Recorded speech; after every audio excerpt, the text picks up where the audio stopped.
If you love paper crafts and fantasy stories, then this project is for you.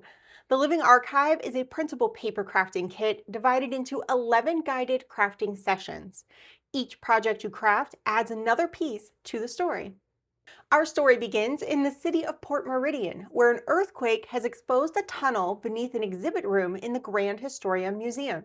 The museum's director commissions a group of adventurers that go by the name Phoenix Squad to descend into the depths and investigate the discovery. This kit is very beginner friendly, and I am with you every step of the way with full video instructions. I also treat each part of this project as a separate crafting session, so you can use the timestamps on this video to find exactly what you want to work on when you're ready to work on it. This is perfect for both the occasional crafter or a weekend crafting spree.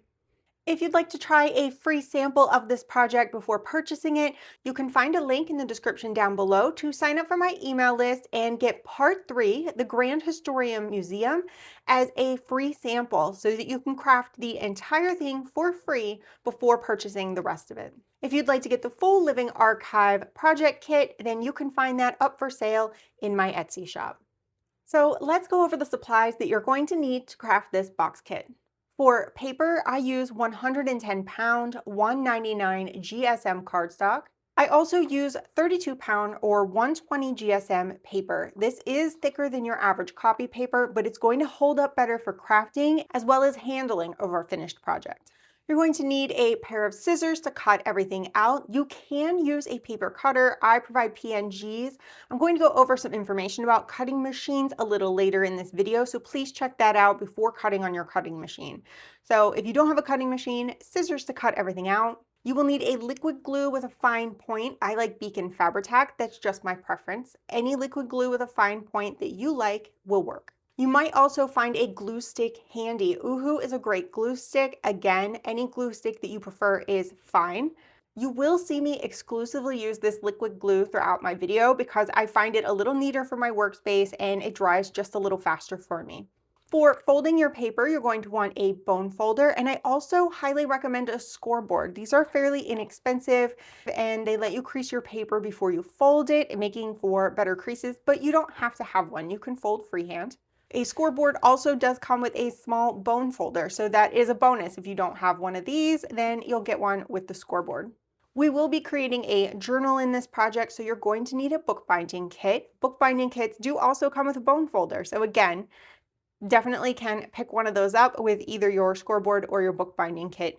The bookbinding kit, you will need a thread. This is a wax thread that came in mine. There is a pokey tool for poking holes through your paper and a needle with a large eye. This is big enough for your string to go through and then to go through the holes and sew the pages in. Now, if you don't have a bookbinding kit, you can use substitutes. You can use a string that doesn't have any stretch in it. You can get a large eye needle from a different kind of crafting, and then anything that is sharp enough to poke a hole through your paper. I do also use 2 Velcro dots in this project. I love Velcro dots. They make for really quick, easy fasteners. I use one on the cover of the museum folio. That one is optional. You can do a tie closure instead. And I use one to close the box, and I don't have an alternative for you for closing that. You could wrap something around it to hold it shut as well, but I highly recommend these, and they're fairly inexpensive and they're a great addition to this type of project. Next, if you want to add a clear window to some of the envelopes in the project, they're going to look like this. Then you're going to need some sort of clear plastic. I use a transparency film and cut 3.5 by 5-inch pieces out of it. You'll need 6 pieces of this size. You can also use some kind of clear plastic product packaging if you have that on hand. And here's the package. This is Octago Inkjet Transparency Film. I picked this up on Amazon. So it is 4.5 mils thick, which I find to be plenty thick enough.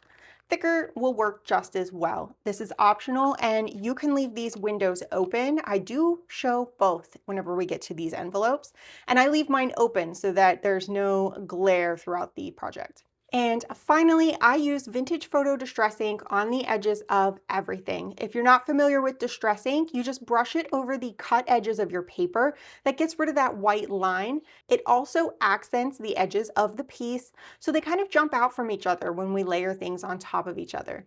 This is a totally optional step and you can skip it if you want, but I'll be putting vintage photo distress ink on the edges of all my pieces.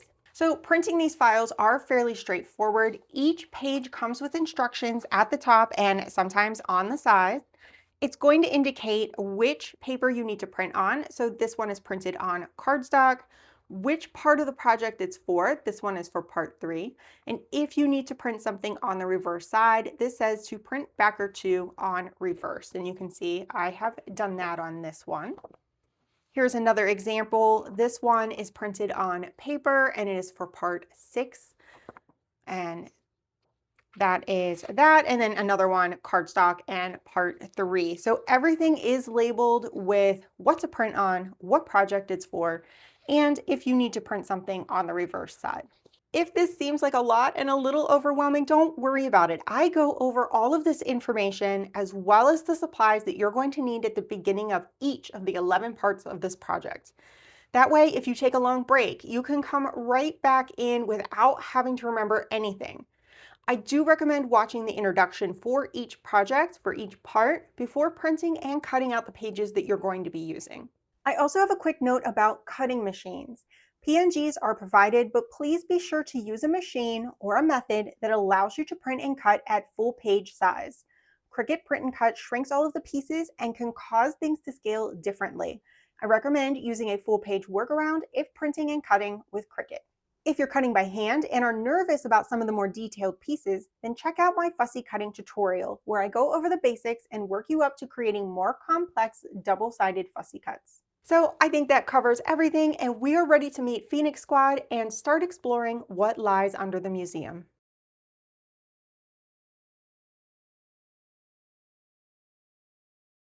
There are quite a few projects in this kit and we are going to need a box to store them in. This box is going to hold the journal, which tells our story, along with all of the smaller projects that we assemble along the way. There are 11 pages in this project, all of them printed on cardstock and nothing printed on the back side. As you can see, my back sides are blank. If you're not sure which pages are for this project, then you can look for the pages marked part 1 and they'll also indicate if they're for the box bottom or the box top. For supplies, you're going to need scissors or your cutting machine to cut everything out, liquid glue or your optional glue stick, either will work fine for this. I'm going to stick with my Beacon Fabri-Tac. You're also going to want your bone folder and, if you're using one, your optional scoreboard to do all of the creases.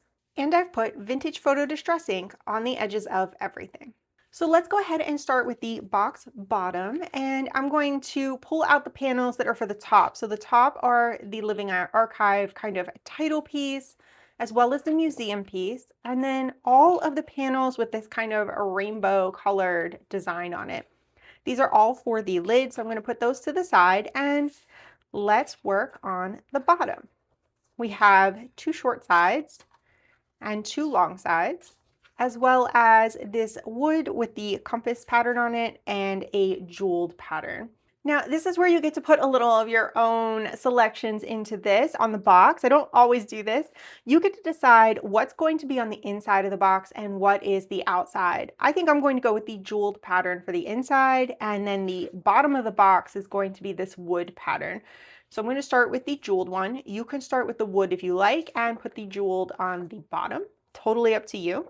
And then I'm going to grab all of my sides. Now, these all do need to be creased, and I'm going to show you where to crease these.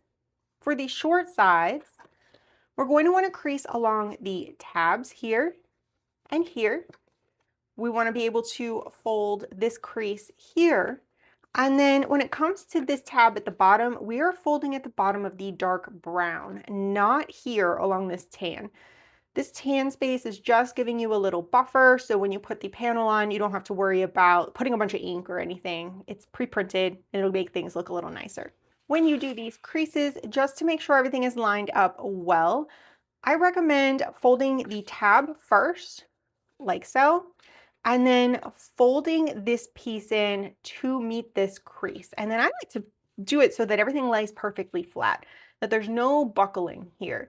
This is giving me the best results for the box. So folding that tab in, tabs always have angled sides, and then folding in this panel, and then folding and creasing everything, firming everything up with your bone folder, like so, just to make sure everything is sharp.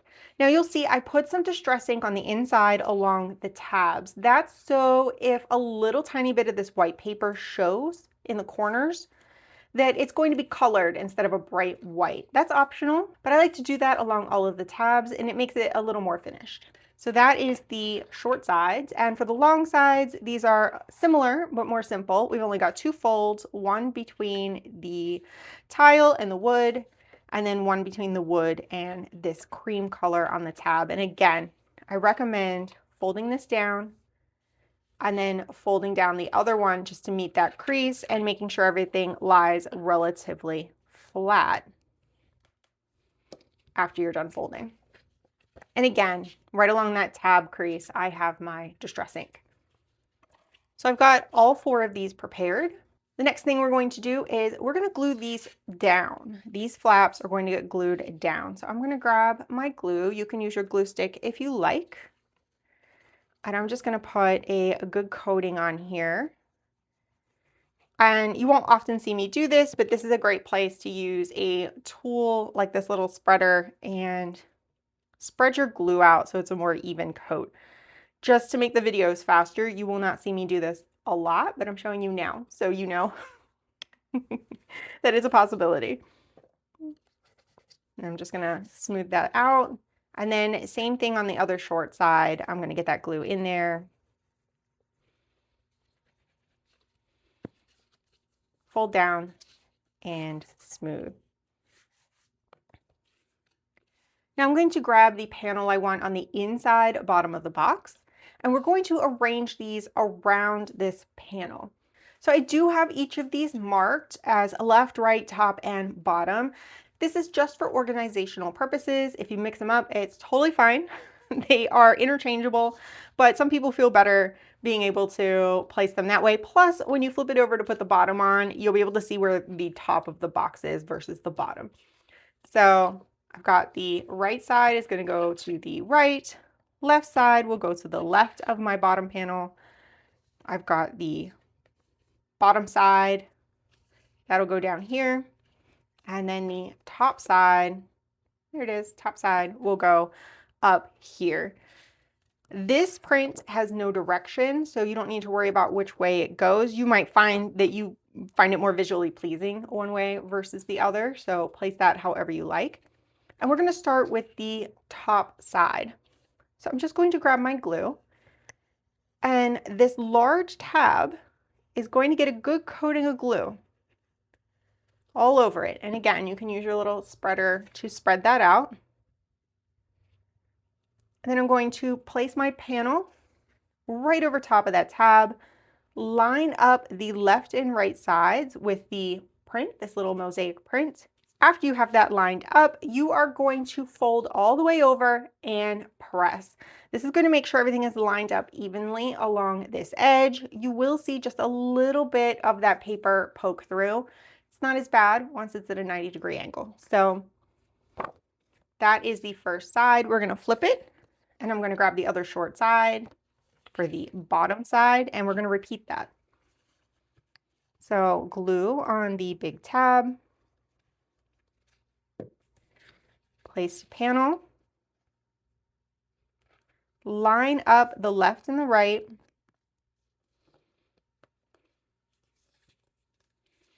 and then fold over and press, making sure everything is nice and even along there.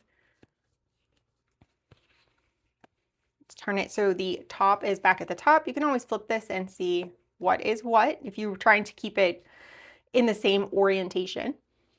Now I'm going to go with the left-hand side. We're going to do something similar. This one isn't folded over yet. We'll get to that in a second, but we have our big tab. Glue on the tab.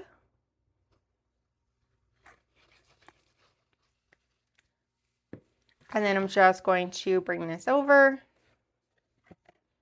line it up left and right.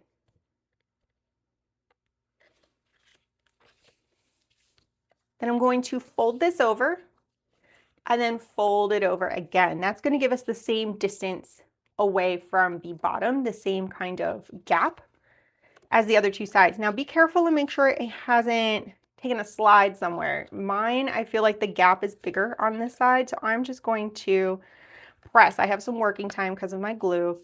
I don't want to fold that over, and I'm going to like snug it in. And then check it again, and that looks much more even. And then rotate. We've got our last side, the right side. Me checking to make sure I didn't mix up my left and right. It happens. Again, these are interchangeable, no big deal. And we're just going to glue our tab.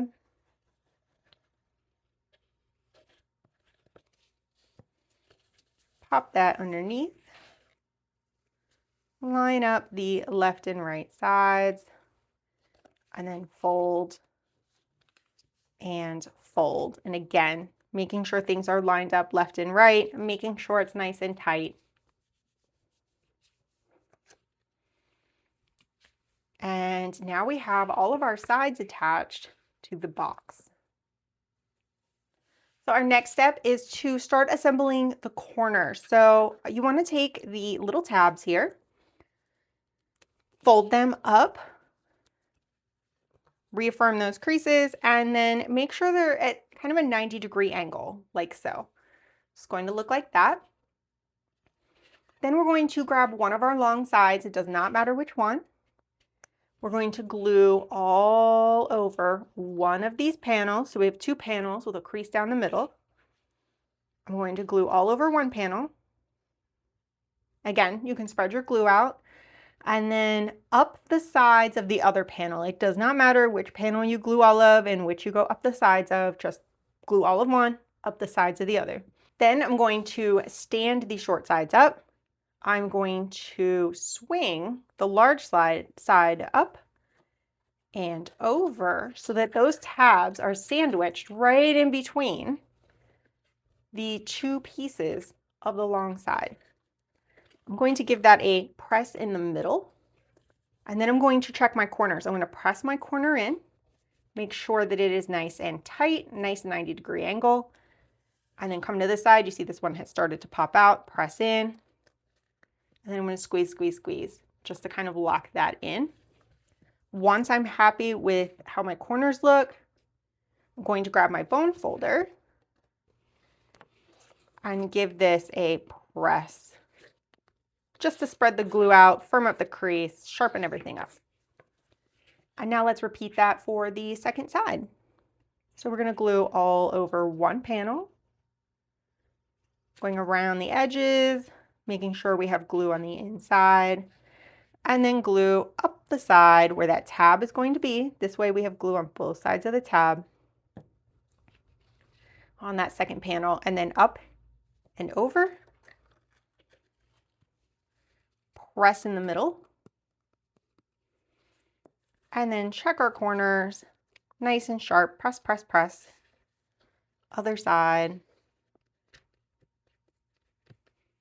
And then let's firm that up with our bone folder.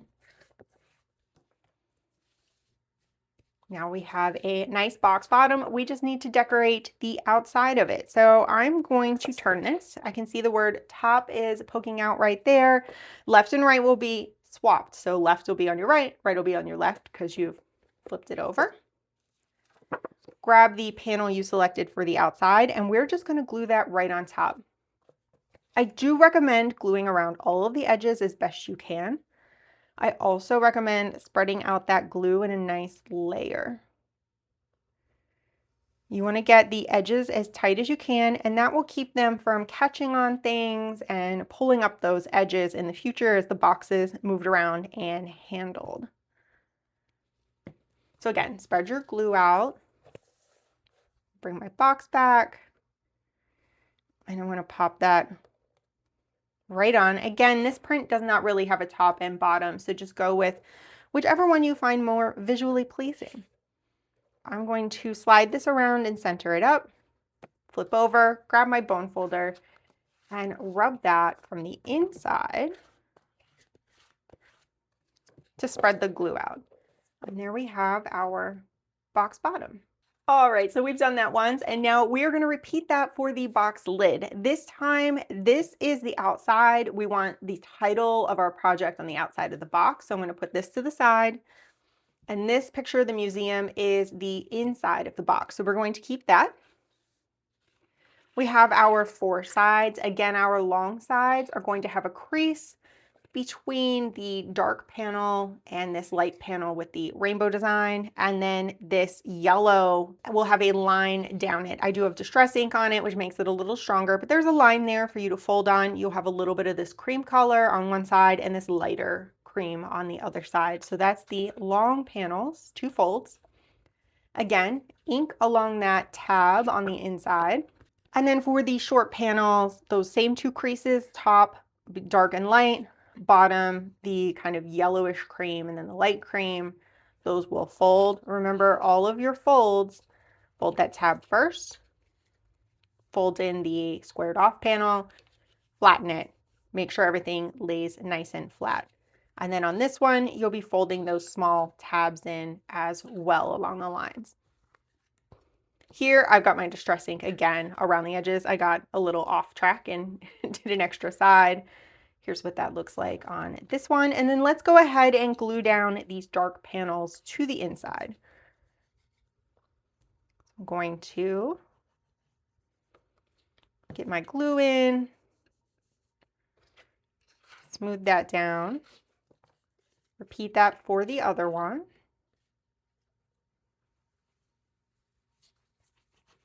I sometimes get asked why I put so much glue on, and it's not as much glue, I think, as, as everyone thinks.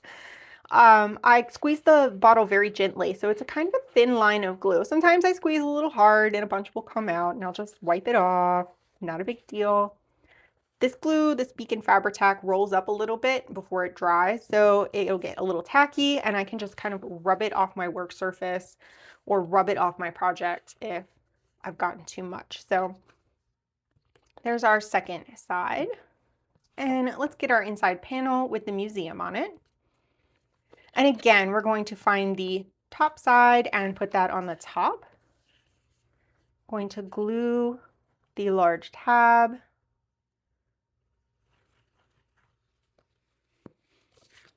Line up the prints on the left and right side.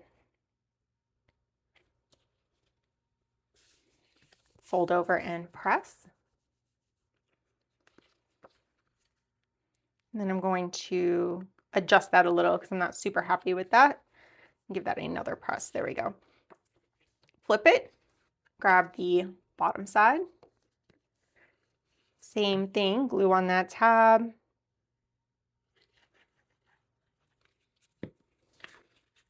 Lining up the print on the left and right side.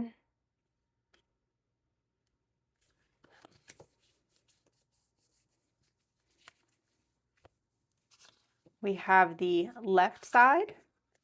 So I'll pop that right here. Glue on the tab. Place this over top. Make sure our little tabs are out of the way. And line up the left and right. And then I'm going to fold. I'm going to snug things in, and then I'm going to fold again. And then I'm going to check that and make sure nothing moved or looked strange. That looks pretty good. And then our final side, the right side. Glue on the tab. And then slide that right under. Line it up. Fold. I'm going to check that line up again. I feel like I'm a little off. And fold.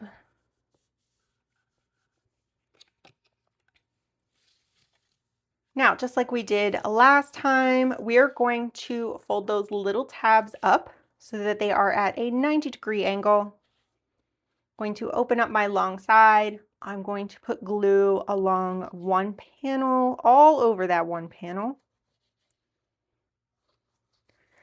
And then on the other panel, right up the sides where the tab is going to go. Stand up my sides, go up and over. Making a little sandwich with those tabs in the middle. Pinch, pinch in the middle. Check my corners.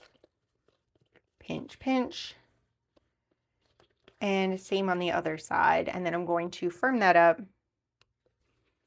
by grabbing my bone folder and running it right along it. Sharpens my crease, spreads my glue out, and make sure all the pieces are making contact with all the other pieces. And our final side, gluing that last panel up the sides. Got my tabs at 90 degrees, up and over. And I am pushing in on these sides here, pinching in the middle. Press in my corner, nice sharp corner. Last one, same thing. And then this one jumped out on me. Got to be careful, they're sneaky. And there we go. So there is the inside of the lid. We're just going to flip that over, making sure this print is right side up. Again, we'll have our little top indicator there to make sure we've got it the right way around. And then if I can get a hold of it, our panel is going to go right on top here. Going to glue. Again, you want this glue to go all the way to the edges.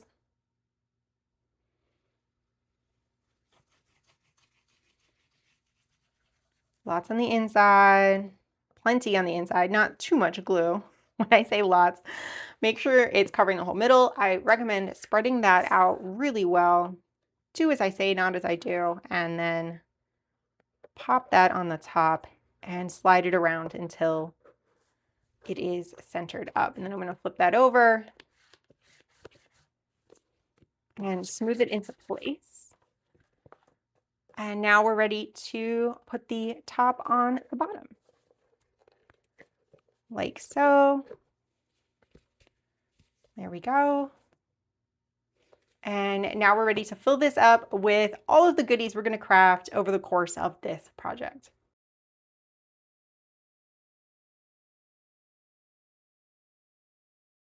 Now it's time for us to meet the main characters of our story, Phoenix Squad. We're going to build a little brochure that tells us about each team member as well as the organization they work for, the Thornwright Adventuring Society. At the end, you will get to decide what each member of Phoenix Squad looks like by choosing from the provided portraits. There are 8 pages in this project, 4 are on cardstock, and the other 4 is on your choice of cardstock or paper. I chose cardstock, but paper is going to work just fine. We're only using 1 portrait from each sheet, so if you'd like to do something else with the remaining portraits, keep that in mind when selecting your paper. Backer 1, which is the map backer, needs to be printed on the reverse side of the pages with the main brochure pieces on them. That is these 2 pieces here. If you're not sure which pages are for this project, then look for the pages marked Part 2. For supplies, you're going to need scissors to cut everything out or your cutting machine, liquid glue with a fine point and your optional glue stick, a bone folder and the scoreboard. I recommend both of those. And I've placed vintage photo distress ink on the edges of everything. So the first thing I'm going to do is move all my portraits off camera because the faces tend to really mess things up. The camera wants to focus on the faces and not on what I'm doing. So I'm moving those all out of the way, and we will come back to those at the end. And let's start with the body of the folio. So we have 2 pieces here. The larger piece, this piece, we're going to first fold between these orange leather pieces and this panel here. There's a line right along here. So we're going to fold that. And then there's another line again on the other side of this panel with these purple. We're going to fold here. Do not fold here. This is a decorative edge. And here is what it looks like from the back side. And then the other panel has a single fold between the map and the plane.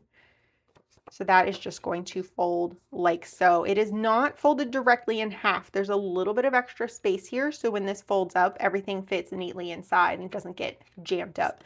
So it's okay if there's a little space here. Same thing on this one. There'll be just a little space between the edge of this and this crease here.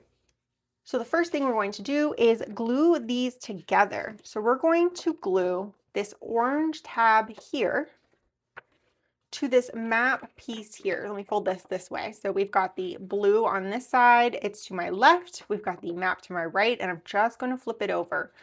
So now this blue is this way, and I'm going to glue right on top. So hopefully that's not too confusing. Let me flip this way so you can see what that looks like on the other side.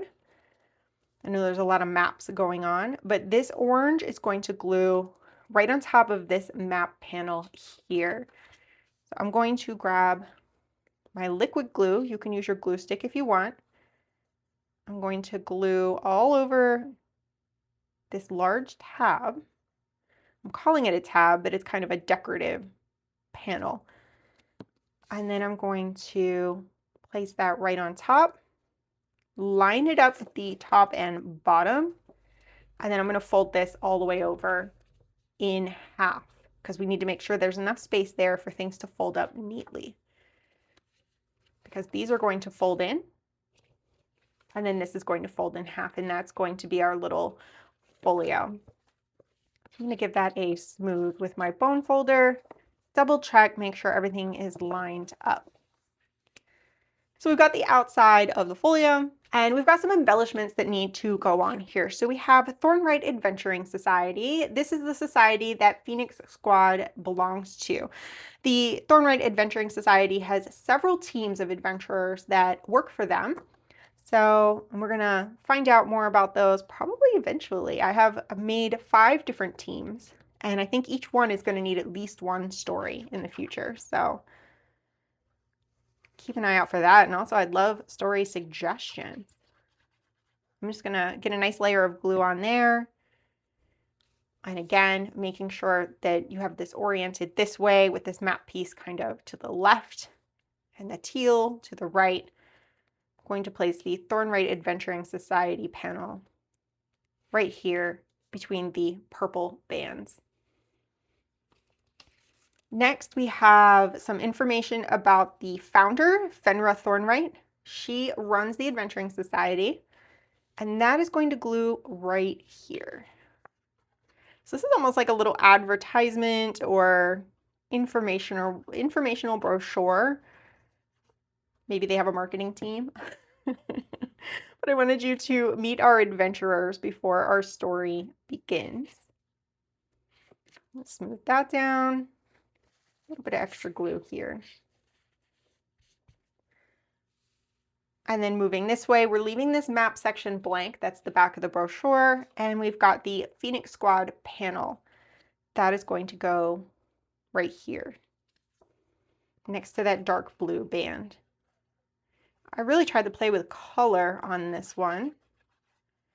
I get a lot of comments about how much you all love color, so I tried to push it a little bit and get a little rainbowy on this one. There we go.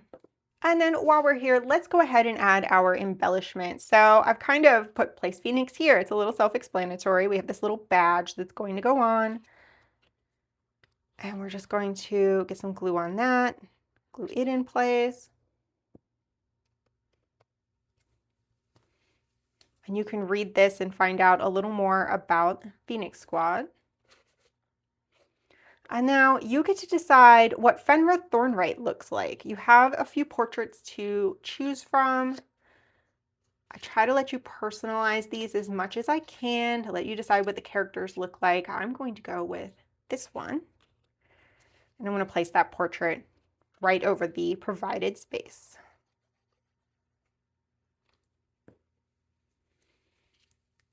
Pop that in right here. Smooth it down. And now we're ready to flip to the other side and meet our team. So there are 4 members of the team. We're going to start with Alistair Blackwood. He is the team's brains, I would say. He's scholarly. He is the one who is telling the story. It's from his point of view. He is sketching maps to chronicle what is happening, what's going on.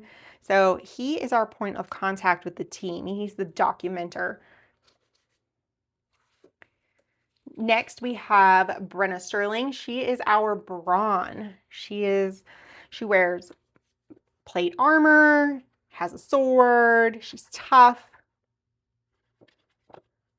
And she is going to go on this panel here. I am just centering these up on the center of each of these 4 panels. So we've got Brenna Sterling. Next, we have Rorik Killian. He would be the party rogue, I would say, if you are into D&D. He is good with mechanical things. He's also sneaky and stealthy, and quite clever in his own right, though it might be more of a street and mechanical smarts than Alistair's kind of book smarts. So we'll place that one there. And finally, we've got Lysandra Maycroft. She is the party mage, so to speak. She has magical powers that she uses to support the team through healing or protection. Maybe the occasional offensive magic. We're going to place that in the final spot. And now here is the fun part. You get to decide what they all look like. I have provided 6 portraits for each one. So I'm going to start with Alistair Blackwood. I've gone with this one. That is the set of portraits with the gentleman holding the book. Now, if you want, you can crisscross. You can pull someone from another sheet if that's what you want them to look like. There are no real rules. But I provided 6 portraits of a scholarly looking gentleman. I'm going to go with this one, and I'm going to glue that in place.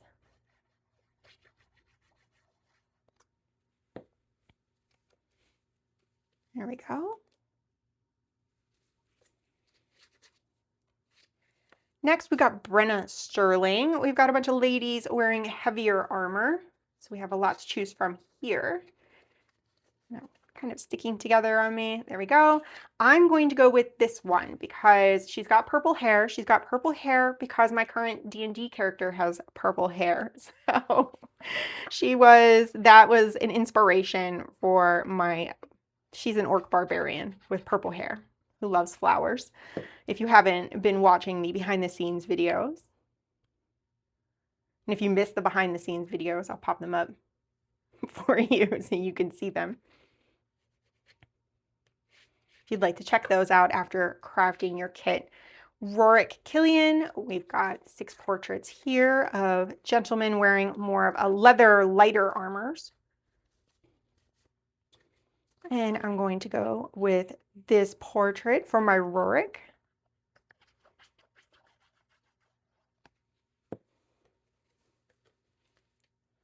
And finally, we have Lysandra, and we have all these magic users here to choose from.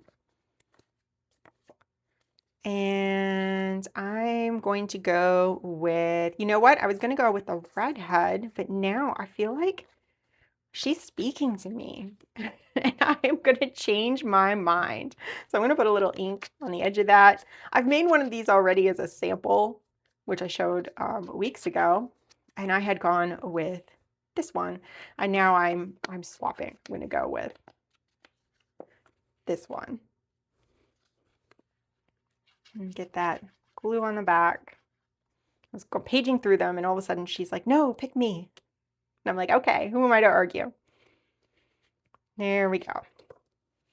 And then these ends will fold in, and this will fold over. And now we've officially met the members of Phoenix Squad.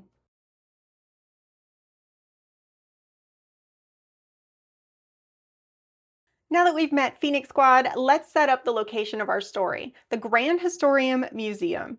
Recently, an earthquake has shaken the city where our museum is located, damaging one of the exhibit rooms. This folio explores the museum and introduces us to its curator, Isolde Cromwell. There are 12 pages in this project. All of them are on cardstock. The wood background with the gold flakes, that's this one here, that's going to be printed on the reverse side of 4 pages. The one with this larger panel with the jeweled flap on it, the 2 pages that have these little glue here flips on them, 2 of these are on one page, one is on the other with some other things. and one with the history of the historium and the little note to our esteemed visitors. That will also get that print on the reverse side. If you're not sure which pages are for this project, then look for the pages marked Part 3. For supplies, you're going to need scissors to cut everything out or your paper cutting machine. Liquid glue with a fine point, you definitely need that for this one, and then your optional glue stick. I'll be using a Velcro dot to keep the front flap closed on this. If you don't have a Velcro dot or don't want to use one, you can also punch a hole and then use some ribbon or twine or something to keep that closed. I've got my trusty bone folder and my scoreboard on hand to do all of these creases. And finally, I am using vintage photo distress ink on the edges of everything. So there is a lot going on here, and I'm actually going to clear out everything. All right, and what we are left with are these 3 panels that have this wood background with the frame on it. And I'm going to show you where the folds are going to go on these. So for the largest panel, we'll start with the hardest one first. You have a fold here between the jeweled area and then the wood grain pattern. There's also going to be a little spine on this. So we're going to fold between this mosaic rope design and the wood, as well as this tab and the mosaic. So this is going to create this little spine here. You can see that, how that looks. There we go. So that is the first panel. This second panel is similar, but more simple. So you've got the wood panel, and then again, you have that rope design on there. There we go. And the tab, and that's going to fold and make just a little spine there so that we have room for all the goodies in our folio. And then we have one plain panel. Finally, I'm going to grab this mosaic piece panel so that we can, this is going to sandwich on the back and hide our tabs. So let's grab that mosaic panel as well. So let's get these in the correct order and we can start gluing the body of this folio together. So I'm actually going to put this piece here with the jeweled tab on it all the way to my right, and I'm going to flip that over. So here are my little spine creases, and here's my jeweled piece. This is actually going to flip over onto the front of the folio, and then this is the inside of the folio. So it will be, there's a pocket and things that go here. So that one is going to go on the right-hand side. The plain panel is going to go in the middle, and it can go either way. I like the lighter area towards the top.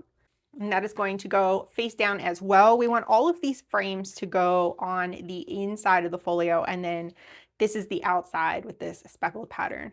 And then same thing with this one, we need to flip it so that the tab and the spine can overlap on this inner panel, and then we have this panel here. So hopefully that is not too confusing, but we're going to glue these together like this, and let me flip it over and you can see the other side, and that is going to look like this with those tabs underneath, and the little ropes are going to go on either side of that panel. So this is what it's going to look like. I'm going to grab my glue. I'm going to use my Beacon Fabri-Tac, and grab a white sheet of paper so you can see this tab just a little easier. I'm going to glue right along this dark tab. Not too much glue. I don't want it to be everywhere. And then I'm just going to place this panel right over top of that tab, lining it up top and bottom. And then I'm going to fold this over. You don't have to fold this over harshly. This is going to be a 90-degree angle. Our folio will have a little space to hold the contents inside. So we're just going to give it just a little fold just to make sure everything is lined up and that this panel is pressed up against that corner. And then let's repeat that for this other side. Glue on the tab. I'm going to slide that right underneath, line it up top and bottom.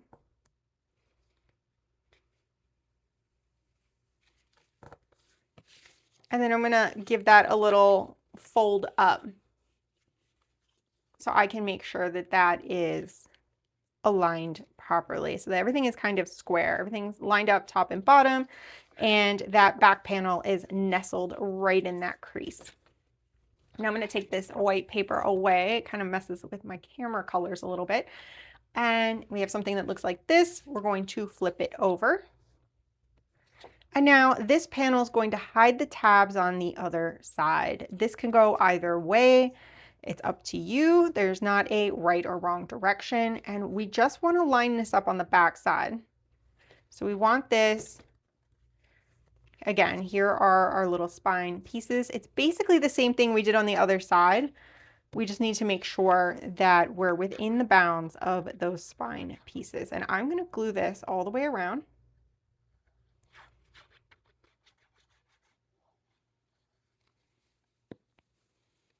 So I'm going to make sure this is glued down really well, and I'm going to go over and then fold up and make sure that that's just kind of go like this and see if you've got any buckling or anything going wrong.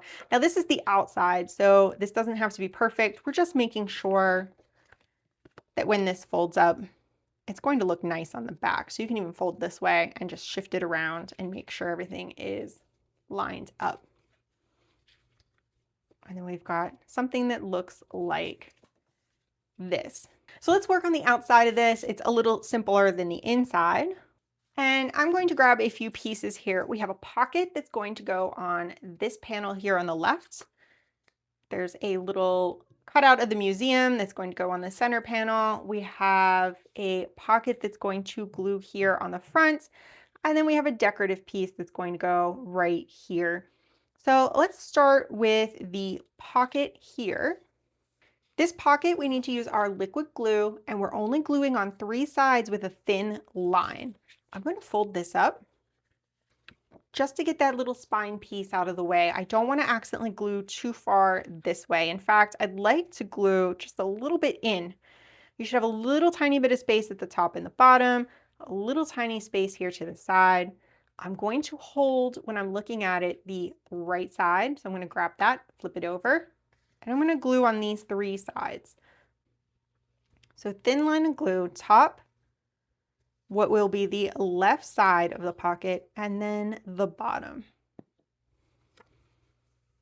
And then I'm going to put that in place right here. And then I'm going to open that up so I can press it into place. You can fold that up again if you need to check its positioning. We have that little spine there. That's going to look like that. Now this decorative piece, this is just going to glue here as a decorative element on the inside of this flap. And I'm going to glue this all the way down. So a little bit of glue all over that. I recommend spreading your glue out, but I don't in the interest of time. And I'm going to grab my bone folder and smooth that out. There we go. And now moving to the left side, let's go ahead and glue this little medallion or this little round piece with the museum on it right in the center of the back panel. Again, try to put glue around the edges really well so that nothing catches on it. And then finally, we have another pocket that's going to be positioned like so, a little space on the left, right, and bottom. And again, I'm going to fold this up just to make it easier to line it up. And we're only gluing on 2 sides, here and here. What's going to be the right side and the bottom, I'm going to flip that over. So the not angled side, and then along the bottom here. And I'm going to put that into place there. And let's just open that up so I can press that down. I'm going to leave a little room at the bottom and then check that fold and make sure I haven't crept out over the edge. There we go. And that is the back side. I recommend letting this dry for a few minutes before we flip it over and start working on the inside. All right, so I've let mine dry for a few, and I'm just going to flip this over. And we need to grab these 3 panels that say glue here on them. One has a tab at the top. That one's going to go in the center. One has a tab on the right-hand side. That's going to go on the right-hand side. And then this one has a tab on the left-hand side and it will go to the left. So pretty simple. We're going to take these tabs. I recommend folding them back and forth a couple of times because we're going to want to flip these open and shut. And then I am going to place some glue. Get my glue open right along this dark tab. And then I want to make sure that this is going to be centered on the panel. So I'm working on the left-hand side one. I've got my left-hand tab glued. I'm going to fold that under with my fingers like so. And then I'm going to place this down on the panel. And I'm just going to kind of use the lines to center this as best I can and make it as straight as I can, just using those frame lines. So now I have something that looks like this. Let's repeat that for the middle one. We've got our top tab. Fold that back and forth a couple of times. Going to put my glue on the tab, on that dark printed part of the tab, not the gold flecked part. I'm going to fold that under with my fingers. And then I'm just going to center that up on the center panel. And that will become a flip up. And finally, on the right-hand side, we've got our right-hand tab. And I am going to glue that down the same way, using the same method. Just going to fold that under and center this panel up as best I can.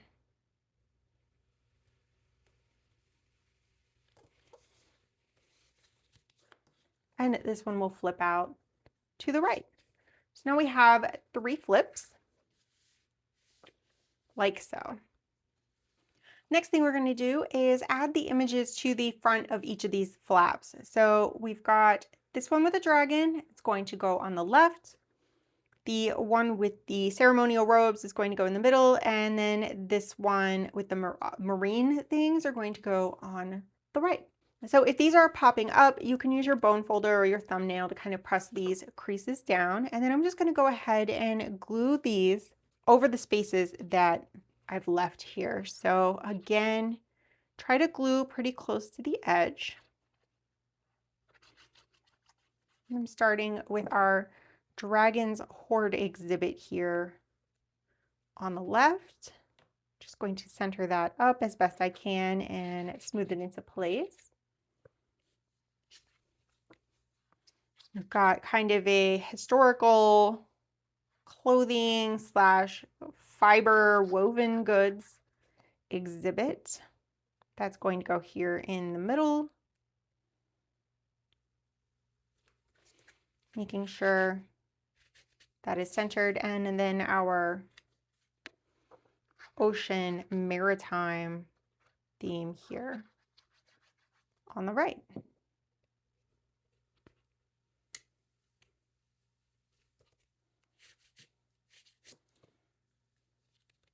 I'm going to let those dry for a moment, and then let's work on the inside. So for the insides, let's start on the left. I'm going to flip this open. And there are a few pockets here. We have 2 long ones and a short one.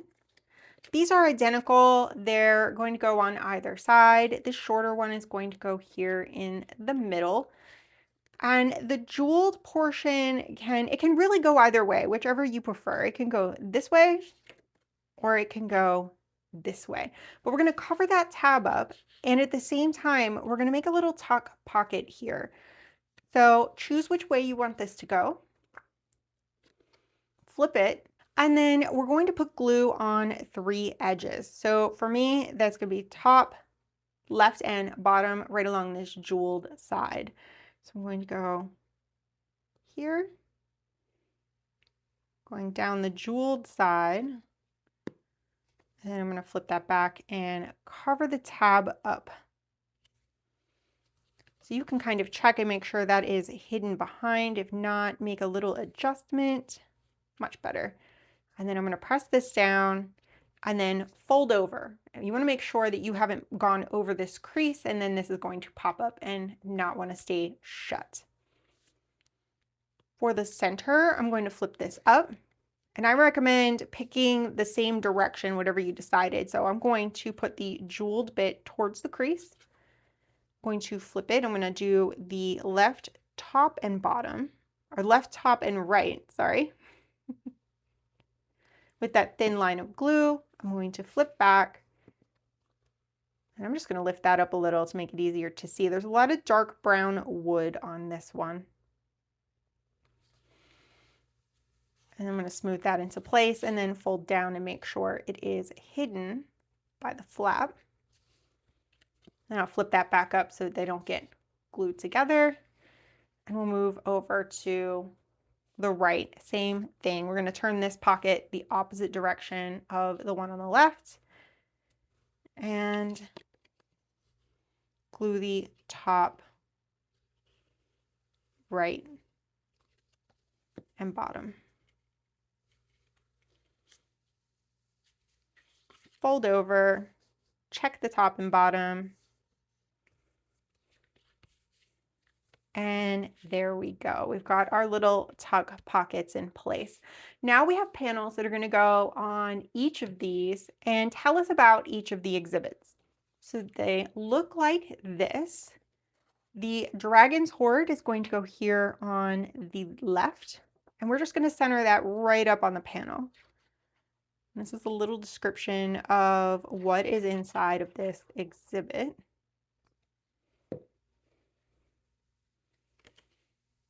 I'm just going to pop that into place, center it up, smooth it down. The center is the Gallery of Woven History.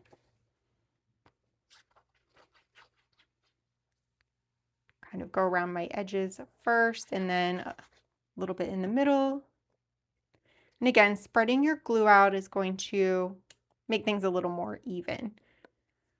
This video would be much, much longer to film and edit if I smooth all of my glue out. And then the maritime antiquities and lore are going to go all the way to the right on that flap.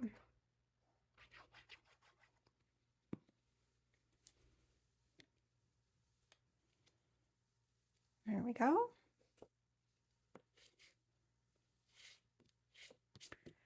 And now that we have these on, I've let mine dry just a little bit. We have a label to go here. We've got the Grand Historium, a repository of ages. That's just going to glue right here on the jeweled flap. And this one, I definitely recommend getting that glue all the way to the edges if possible. I'll grab my little tool here and smooth that out so it goes all the way to the edges. And then I'm just going to center that up on the rectangular portion of this flap and press it down. So once this is dry enough, I'm going to flip actually back to this side, and we have a couple of embellishments to place on this pocket.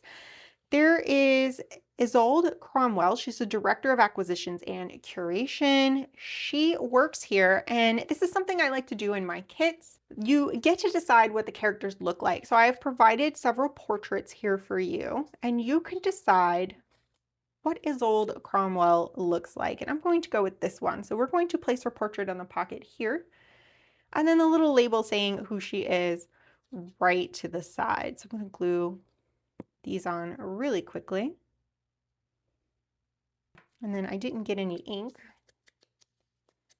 on her portrait, so let's just put a little on there, and then I'm going to glue her portrait right on that pocket, like so.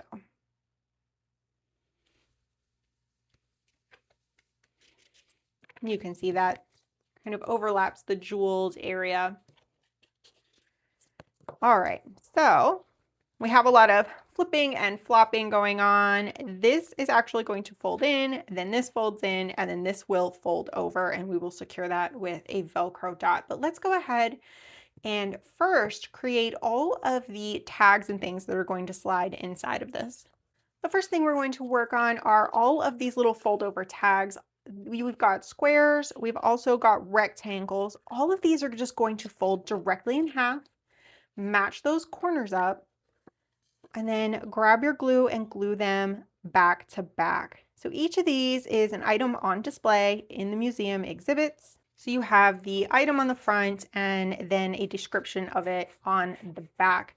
So you're going to go ahead and for all of these, you're just going to glue the backs together, making sure that those corners are matched up as nicely as possible. So you have 6 of these, 3 smaller ones and 3 taller ones. And this is the part that I like so much about making these kits is kind of creating some immersion, that you're going through the museum, that you're learning about the different items that are on display, kind of setting up the story of where you are, what the setting is, who's involved, before we get into the nitty-gritty of the story. Finding out what's happening, what's going on, what's below the museum. I really enjoy coming up with all of the little details for this. All right, so I have all of my little cards, all my little tags are done, all 6 of them, 3 and 3. And let's move on to these oval ones. And we just need to make sure that everything is matched up with the right thing. We have a chest of gold. And you can see that this is the description for the chest of gold. It is pretty self-explanatory. There are the pearls, that's right here, oversized pearls. And then this one is actually vertical, so it's a little easier to match up the banner, the battle standard. And we're just going to glue these back to back. So making sure you have the right ones and making sure you're gluing as close to the edge as you can. You can use your glue stick for this. That might be a little easier. That's just a little messier on my workspace, so I'm going to stick with the liquid glue. And we're just going to match up our ovals. And if you've cut these out by hand and they're not matching up perfectly, you can give them a little trim after they're dry, just to neaten them up a little bit. So if they're not matching up perfectly because you cut by hand, don't worry about it. You can even just put more distress ink on it and say that it's rustic. It's a creative choice, an aesthetic choice. These are meant to be fun, not stressful or full of perfection. So keep that in mind. All right, so we have our 3 ovals.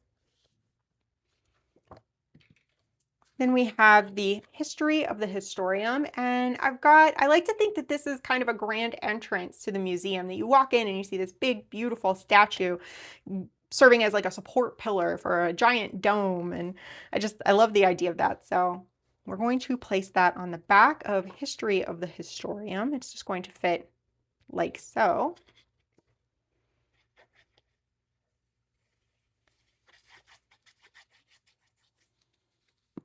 There we go. I'll smooth that out.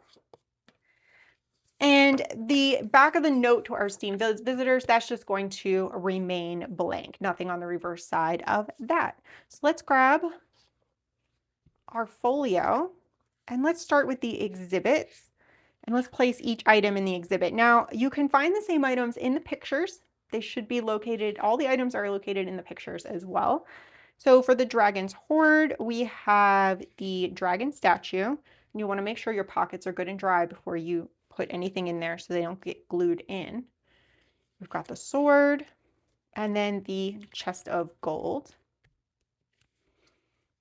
For the woven history, we have the battle standard, the pouch, and the ceremonial robes. And those are just going to tuck right up inside. If you cannot get something up in there, you can grab your scissors or grab your bone folder and just kind of sneak it under there and give it a little lift once your glue is dry. And that'll make a space for you to tuck those things up in there. And then over to the maritime antiquities and lore, we've got our last three. We've got the ship's figurehead, the diving bell, and the pearls. Just little things to explore. And I'm going to flip that over. We have the pocket with its old Cromwell on it. That's where the note to our esteemed visitors goes. It's just going to tuck into that pocket. If you find that it's not wanting to go far enough to the right and it's just kind of sticking out, you can grab your scissors and kind of loosen your glue up just a little bit if you got too much glue or it kind of lost its corner, and then try again. But that should fit right there like that.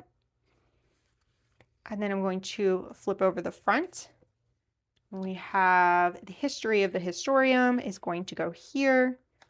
And finally, I'm going to grab my Velcro dot. Now, you can punch a hole here, add an eyelet or some kind of reinforcement if you want, and then put some ribbon through it and use that to tie this whole thing shut. That's totally an option. I'm going to use the Velcro dot on this part, and then again, if you wanted, you could tie some ribbon around it to keep it shut. That works as well as just an unattached piece. You do have some reinforcement from the back here, so when you punch your hole, if you do it kind of through the gem, you're going to have some sturdiness from that 2 layers of cardstock. I love Velcro dots. There are Velcro dots used at least one other time in the Living Archive project. So I highly recommend picking some up just for crafting in general. I'm going to put the clear part here. They come with clear and white. And I'm just going to let the white part be right here. It's not too bad. It's still kind of transparent. You can do it the other way around if you like, but that is going to keep that shut. And now we have a nice, thick, fat folio full of goodies to explore. And that has been our tour of the Grand Historium.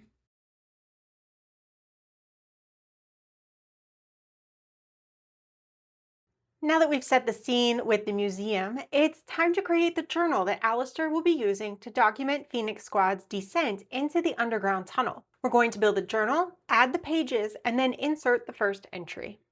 There are 9 pages in this project, 7 on cardstock and 2 on paper. When printing, please make sure that you print 6 copies of the page with this plain rectangle on it.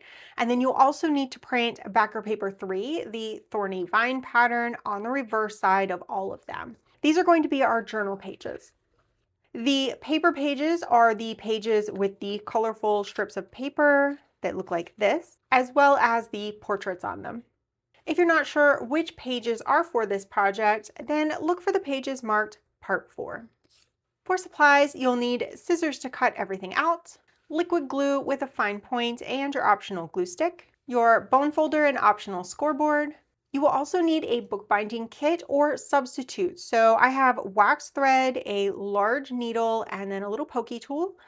You can use substitutes like embroidery floss or other not stretchy cord, a needle with an eye large enough to put your thread through, and then something to poke holes through your paper. You also want to make sure you have a surface to poke holes on. I'm going to use this little stack of cardboard, so keep that in mind as well. Other than that, I have used vintage photo distress ink on the edges of everything. So the first thing we're going to do is assemble the pages. Because this is a horizontal journal, we had to get creative with our pages. Because we are limited by the 8.5 by 11 printable page size, so I came up with a clever way to attach our pages. So what we're going to do is grab these strips, and all of these strips need to be folded in half right down the middle. There is a line and then 3 small white dots. Let's see if I can let you see those. So those are going to mark where our holes are going to be punched. And you should have a set of this orange color, blue, and then purple. And then we have our 6 pages in cardstock that are all printed on the back side with this thorn pattern. So all of these need to be folded in half as neatly as possible. The neater it is, the better your journal is going to look. So try to match up those corners really, really well.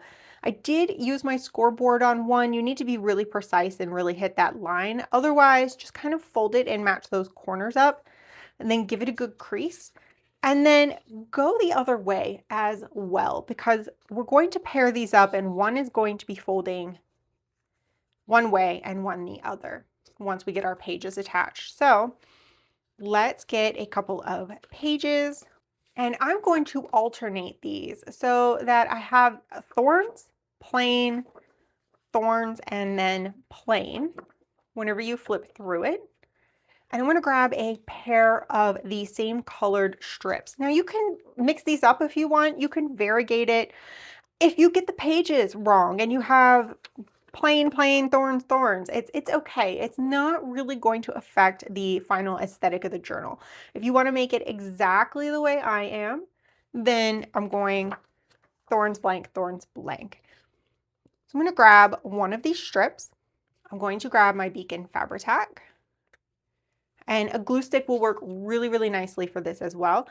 And I am going to put a coating of glue on here, and I am going to take the time to spread this out with my little tool. So I have my little silicone tool, and I'm just gonna, you can use your finger. I know I didn't mention this in the supplies section, but you can absolutely use your finger to kind of spread this stuff out. And then I'm going to place my page on the strip right up against that fold so that it looks like this. And then on the other side, repeat that same thing on the strip. And then I'm going to fold this in half because we want these pages to be able to turn nicely. And that will leave just a small gap right down the middle there. And then I'm going to glue this second one right on top. Now these don't really have an up and down. If you find one way more aesthetically pleasing than the other, by all means, choose that direction. And again, I'm going to put a good amount of glue. I'm going to grab my little spreader tool and I want to make sure that glue is all the way to all of those edges.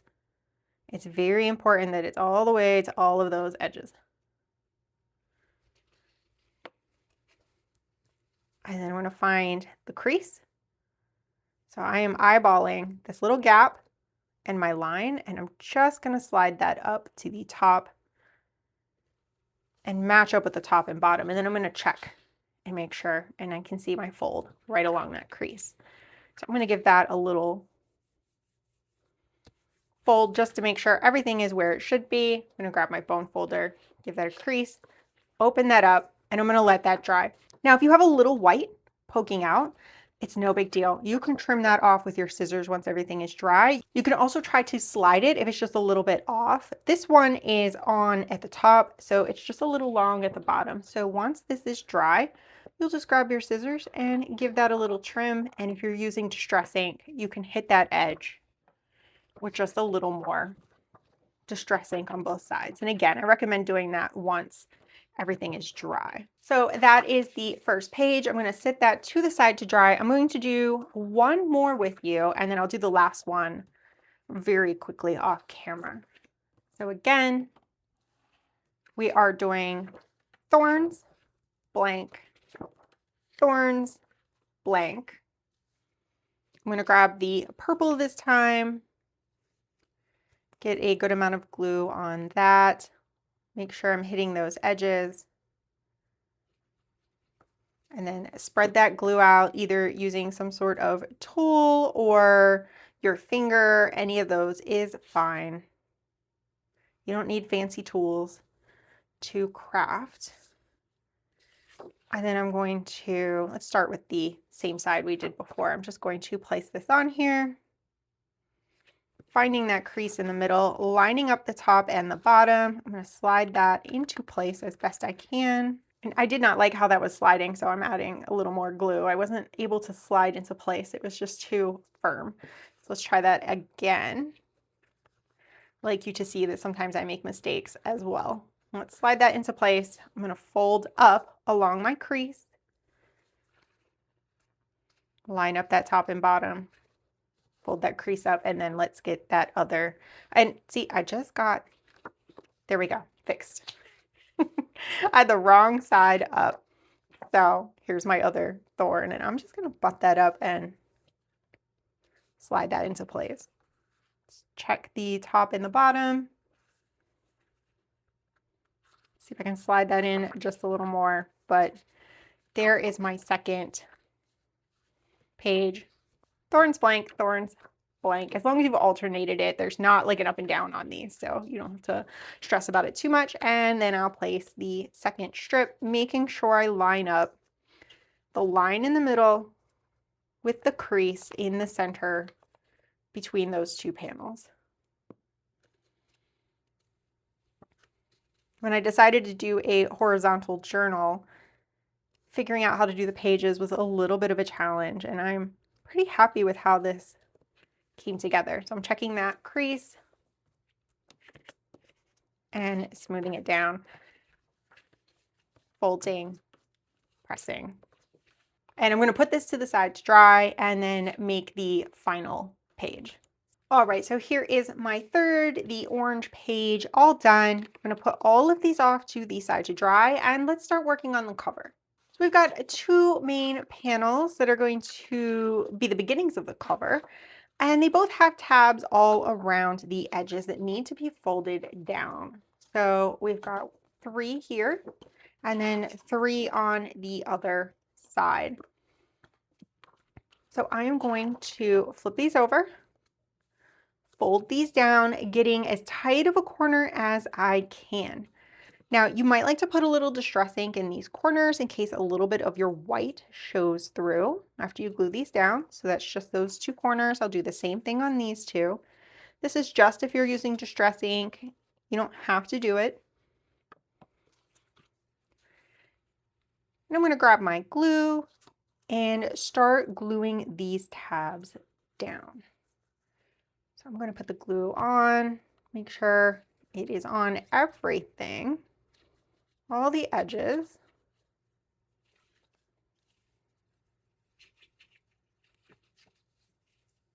Like that. And then press them down, making sure that those corners are as sharp as possible. We are putting an inside panel on this, so the imperfections will be mostly covered, so don't stress about it too much. And I'm going to use my bone folder. When I put the glue on like that and don't spread it out, it wants to pop up a little at first. So go ahead and get that pressed down like so. And then I'm going to do the second one. Same thing. Just glue along these 3 tabs. And this is creating extra support. We're building a cover out of cardstock, which is not a super heavy duty material, but we're going to build up enough layers that you are creating a thicker cover that'll hold up better for the final finished product. And again, I'm going to press these down, making sure those corners are tight. You can always readjust things a little bit. Worst case, if you get way off, you pull it up, wipe the glue off, readjust your crease and try again. If you want things to be as tight as possible. There we go. So now I have 2 panels that look like this. This one is going to be the front of the journal, and this one will be the back with the spine on this side, where you can see there's a little bit of a gap there. So I'm going to slide these to the side, and let's grab this little spine piece. This one has 4 tabs, all brown. So we've got a short one on the top and the bottom, and then a long one on each side, like so. We're going to glue that top and bottom tab down to itself. I'm going to flip. There we go. Sometimes too much white on the camera washes everything out, makes the colors go a little crazy. Do the other one.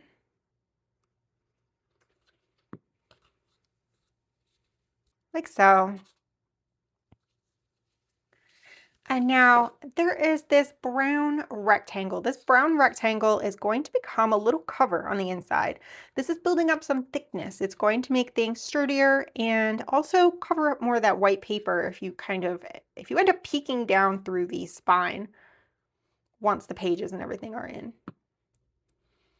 So I'm just going to place that in there and then make sure that I can fold that up in a little U shape and it's sitting well down inside of there. And then you want to make sure that is not moving around before you move to the next part, which is attaching this to our cover panel. So again, this is the front cover. And we're going to attach this left-hand tab. If you're to turn it on its side, so it's the spine, it is the top tab, is going to attach to the cover like so. I'm going to put glue on the tab. I'm going to place my cover in. This is the one with the single rainbow, not the cross. I'm going to line up at the top and bottom, the short side of the spine, and then fold over. And then I'm going to kind of stand it up to a 90-degree angle and just press down a little, because you never really need to go past 90 degrees. This isn't going to be flat when it's shut. It's going to be a book. So it doesn't have to have a big space there. But now I have something that looks like this, and then I'm going to flip it over. And the same thing, you see we have this offset. This is where our tab is going to attach here. So I open this up. I'm going to add glue to this tab. Place it in, place the back cover in. You can raise this up and kind of push against it. Make sure your tops and bottoms are lined up as good as possible. Fold over. And then I'm just going to kind of give it all a check, make sure things are pretty even. I'm going to slide that in just a little. Again, 90 degrees is as far as we have to go on this. And now we have something that looks like this. I'm going to open this up. Again, checking to make sure things are lined up as much as possible. You might have a little time to slide around a bit. And we have these two orange pieces, and these are going to be covers to hide those tabs. So I'm going to put the one on the front first. Again, there's not really an up and a down. If you have a way that you like it better, put it on that way. There's a little shading to that gold pattern on there.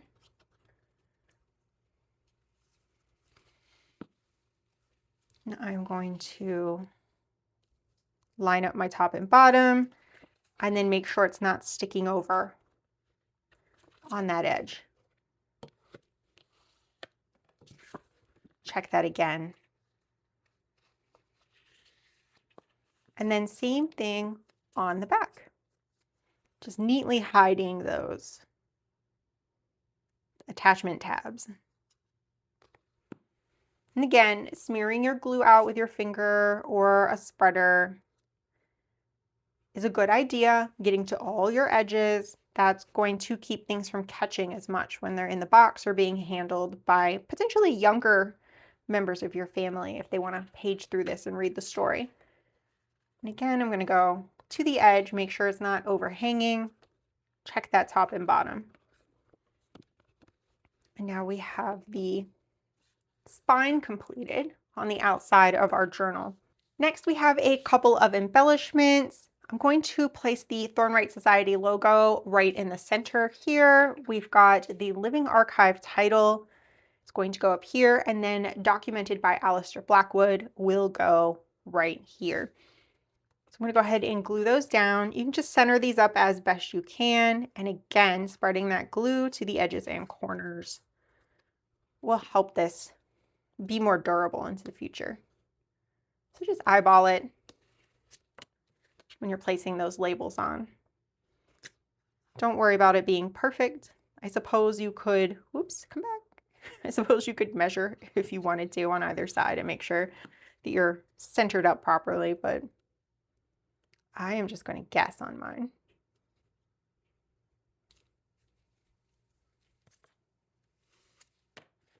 I got a little too much glue. It ran away on me. It's kind of sliding all over the place. All right, clean that up, and now I'm going to put down the Thornwright Society logo. And it's a little lighter towards the top, I guess. Not sure that it really has, again, an up and down. Go with your gut, and then you can kind of use the cardinal directions and these lines to kind of line that up. And now our cover is ready to go to the side and dry. All right, so I am bringing back my pages. I'm also grabbing this little spine piece with all the little dots on it. It's got two little wings. We're gonna fold those wings up. So I'm gonna fold those over, get my pages out of the way here, and give those a crease. And then I'm gonna fold them back the other way because this needs to be able to open and close. And we don't want it to be too stiff. We want it to hold up. We don't want to overwork the paper, but we need a little movement. And I'll go back this way because that's how it will be when we put it in. So this is where our bookbinding kit is going to come in. I'm going to grab my little buffer zone so I'm not stabbing down into my work surface here. And I'm going to use my pokey tool. And I'm going to poke holes through all of these white dots on this little spine piece. Go right down through.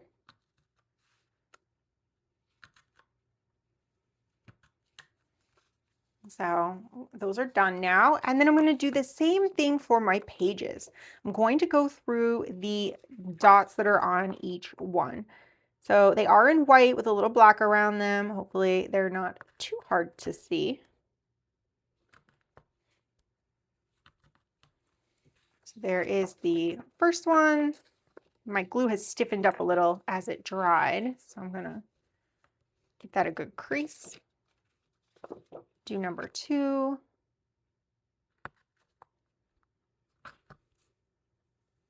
Right through those white dots, and then number 3.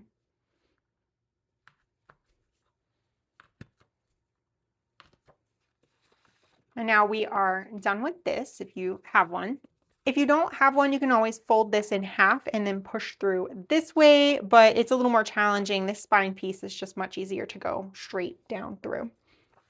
So now I'm going to give these a good crease, and I'm going to put them in the order I want them. Again, the order is not mandatory. If you want yours to look exactly the way that mine does, then by all means, I'll follow along. But if you mix these up, it's not a big deal. So I'm going to go purple, then orange, then blue is how mine are going to go. And that's going to be left to right that we're going to tie them into this spine. Now we need to measure out some string. And I'm going to use the edges of my pages that I'm sewing through. And I'm going to measure my string 1, 2, 3 heights. 3 of the lengths, the widths of my pages. It depends on how it is oriented and what the the orientation of your journal is. Anyway, 3 lengths along the edge that you will be sewing through so that you'll have a piece of string. So I'm going to cut 3 pieces of string. So I'm going to measure 1, 2, and 3. And then one more time. So we've got 1, 2, and 3. And I'm going to put my string away. I've got my pokey tool put away, and I'm going to get my needle. So with my needle, I'm going to add thread through my needle. I'm going to leave a little bit of a tail. Then I'm going to get my spine and starting on the left-hand side of the left-hand column of holes, I'm going to go up through the middle hole. I'm going to pull until I have enough of a tail left to tie a knot. You need enough left to be able to tie the other end together with this one and make a knot. Then I'm going to get my purple page and I'm going to go up from the outside to the inside through the purple page. And I'm going to snug that down fairly well. Now I'm going to find the hole at the top. The hole at the top of the same column as that middle one, like so. Down through. Going to go all the way down to the other hole. We've got one hole left in that column. I'm going to go up through both that hole in the spine as well as the page. My needle has popped off. Now I'm going to go back down through the center hole. I'm going to grab this tail. I'm going to pull it to one side and then I'm going to pull it to one side away. This way. Sorry, I'm bumping the camera there. And then I'm going to go down through. You want to make sure that you don't go through your string with your needle or else you're going to have a hard time tying it. So now I have my two ends. I have this string that goes down the middle and make sure these two ends are on opposite sides. If they're both on one side, push one underneath. Pull everything tight and then tie a knot. Right over left, left over right. And then I like to grab my scissors and kind of squash this. This is wax thread, so it will kind of stick to itself. So I give it a little squish. If you're using a different kind of string, that obviously will not work. Then I'm going to take my scissors and give that a trim. At this point, if you like, you can use a little piece of tape to tape this down. I have a little washi tape here. It's a pattern that I guess I decided I wouldn't really do anything with. So I have a little piece of washi tape and I'm just going to tape that down so it's out of the way. I'm going to flip this so that this page is on the left-hand side, and then I'm going to grab my orange page and a new string. I'm going to go right through that string and we're going to repeat that again. I'm going to show you one more time and then I'll do the last one off camera. So we're going to the middle column of holes. I'm going to go up through the center hole, up through the middle hole on my orange page. And I didn't talk about this before. I'm making sure that those thorns are upright. So I have thorns, blank, thorns, blank, thorns, blank, thorns, blank. And then when this one goes in, it will also be thorns first. Again, if you put them in a different way, it's not ruining anything. You're not messing anything up. We're covering up most of this. But if you want it to be exactly like mine, then that's the order they are going in. So center hole, up through the center hole on the page, if I can get that to go through. Leaving that tail long enough to tie a knot. And then I'm going to go, this is probably the bottom. It doesn't really matter if you go to the bottom or top, as long as you go to the far end. I'm going to pull through all the way to the opposite end, the top of the column or the bottom of the column, back through. I need to pull everything tight, pull my string tight, and then go back down through that middle hole.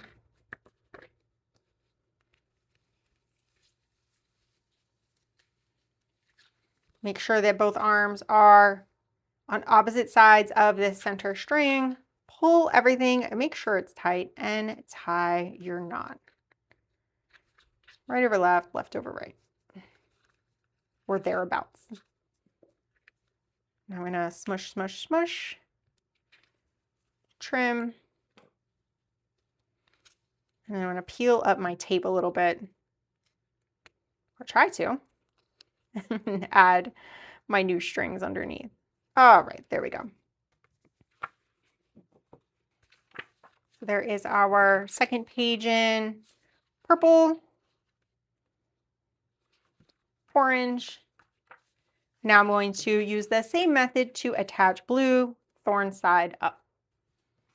All right, so all of my pages are in. This is what it looks like from the top. I have these two little wings here. I have the 3 pages in, purple on top, and I'm going to grab my cover. Now to add this in, we are just going to glue these wings down right in the center of this spine. We are not gluing where the strings are. You can leave the tape on your strings. That's totally fine. Make sure, if you want it to be exactly like mine, that purple is on the left and blue is on the right.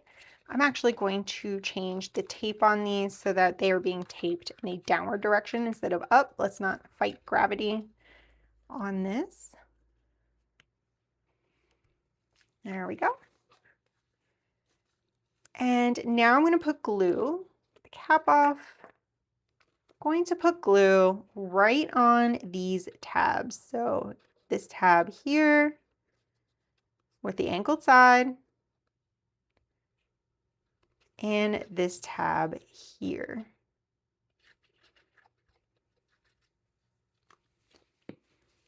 I'm going to find the center of my journal. I'm going to place this down, lining up at the top and bottom, and then I'm going to bring these up just to make sure I have this in the right position.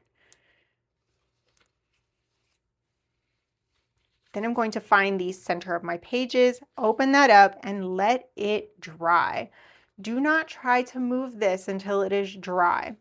You'll also want to make sure that any excess glue is wiped off so that your pages don't get glued down. I just noticed I had a blob of glue here. I'm going to rub that off. If you kind of mess up the paper a little bit, it's okay. There are some covers that are going on the inside of this, so don't stress. All right, so mine has had a minute to dry and I'm seeing I have a little white spot here. Now, I thought I had made this adjustment before I put mine together. It looks like I didn't. Your angle isn't going to be as sharp. Yours is going to be under here a little more, and that should help fix this problem. However, if you're using Distress ink and you have some white that you don't want to show, you can kind of get some ink and just hit those areas with some ink to start blending them in. So make sure, again, that everything is dry before you do that. And I'm going to do these corners, inside corners as well. I have a little white where my cut was maybe a little off. Do those. There we go. So with this spine dry, everything is going to fold up pretty well. You're going to check and make sure that you can close your journal. I'm going to give that a little crease, and you'll see this is why we don't glue this part here. This will pop up. That is normal. So that's going to pop up just a little bit whenever you close your book. So overall, mine looks pretty good. I'll make that adjustment for you all so that hopefully you won't run into quite a large little white chunk there. And then everything can be covered with Distress ink, or in this case, this could be trimmed off just a little bit to neaten things up. So the last thing we need to do is add the inside covers. We've got the front inside cover, which is going to be this map piece, and you can see this is going to cover up most of that inside. And then the back inside cover is this thorn frame piece that will go there. So I'm going to grab my glue again. I'm going to glue this down really well. The glue is going to add some stability in between these pieces of paper, and then having these stacks of cardstock will also add more thickness. And then we're going to build on this as well. So the map goes this way. There's a little like dangly kind of impression of a compass here. And you just want to smooth this on, but you want to make sure that you aren't in your crease. So give this a little fold and make sure that you aren't running into the spine area there. And that looks pretty good. I'm going to wipe off any excess glue so that it doesn't stick my pages to the inside cover. And then flipping to the back, I'm going to do the same thing with this one. all around those edges. And then plenty of glue in the middle. I mean, don't over glue. It's so much that it's just coming out everywhere. And you can use your glue stick for this. This, again, great application for your glue stick. If you put a lot of glue stick on, you can usually still kind of slide things around. I've gotten too much glue on that edge. And you can see where that's covered up almost all of the imperfection there. And again, I'm going to fold up and make sure that everything closes properly. And now we are all set and we are ready to add our first journal entry, which will be to the inside cover of this journal. So we're going to start by grabbing this piece here with the rope and lantern on it. This is going to be a tuck pocket that goes on the inside cover. And I'm just going to grab, we need to glue the top, the left-hand side when it's facing this way, and the bottom. So I'm going to flip it. Top, left, bottom, flip it back. And then I just want to center this top and bottom. And I want to leave some of this pattern to poke through because I like it and I think it's pretty. So that little tuck pocket goes right like that. Let's move this to the side so it can dry a little. And we have a bunch of other pieces here. So the first thing we are going to do is grab this flip piece. We need to crease here where the orange band is.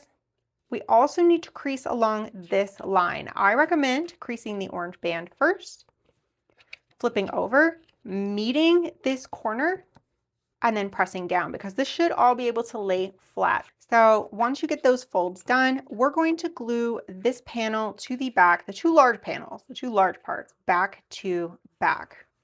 So I'm just going to kind of go around the edges, glue the middle, and give that a press. Now I'm going to pick this up and this is going to flip this way. So I'm going to decorate the back of this with the image of the hole that's in the exhibit room. That is going to go right on the back side here.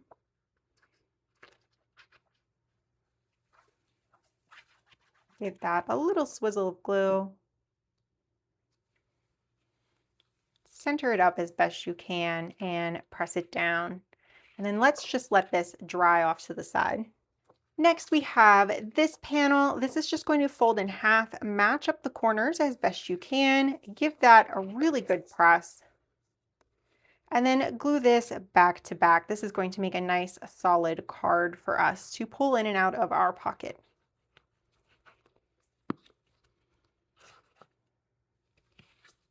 So here is our card front and back. On the front side, we have this little label that's going to go here. And then you're going to find the same portrait that you used on the museum folio. You're going to find that same portrait. I believe I used this one. If not, don't come at me. That was earlier today. I've forgotten already. Here we go. So there we go. Same portrait that you used there, we're going to use on this piece as well. This one just has a different decorative border. And then we have a little label for her. And I'm noticing that her title is a little different on this one, so I might make an adjustment on that. So if your label looks different from my label, that's why. And I am going to glue her portrait down right here, and then the label right under her portrait.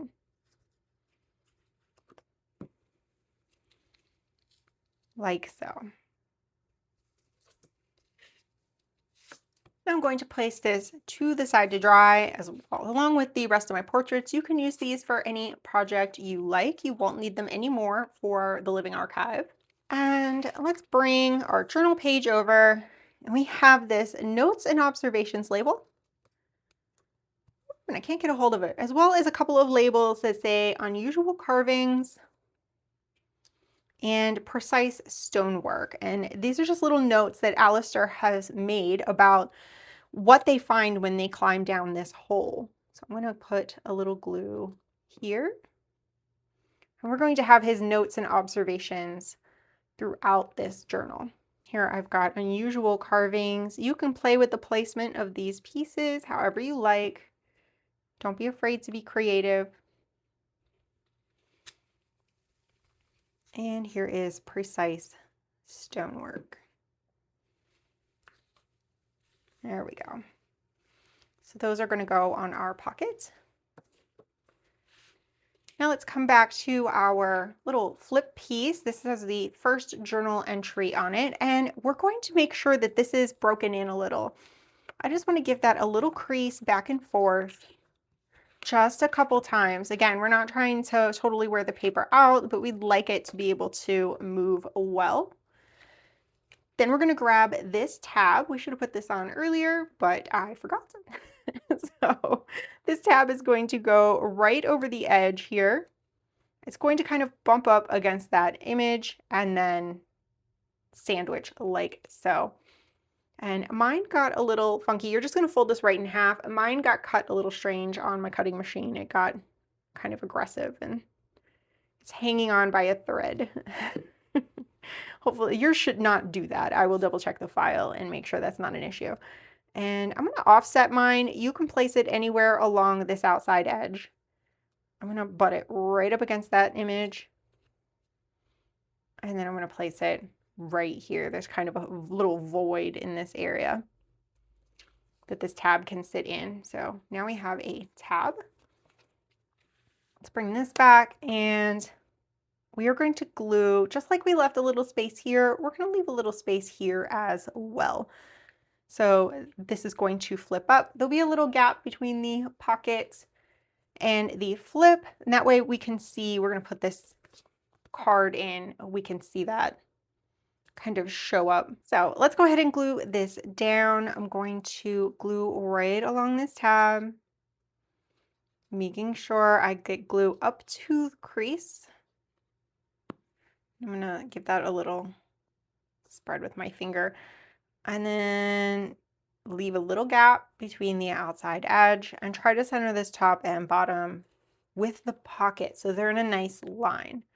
Even if they're not perfectly centered on the page, if they're in a nice line, this will look a little nicer. Finally, because I forgot, we have one more big circle, and that is going to go on the back. This is another Thornwright Adventuring Society symbol. I don't have any ink on mine. I'm going to give that a quick little ink. I cut mine out pretty quickly just now with scissors because I left it off my page. And then we want to make sure that that compass is kind of going north, south, east, and west. And that's going to glue on the back, indicating that this is in an official document.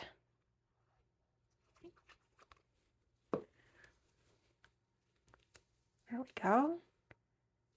Just going to do that, center that up on the back. And then once everything is dry, make sure it's all dry, we can flip this open and slide our little under contract card right into this pocket.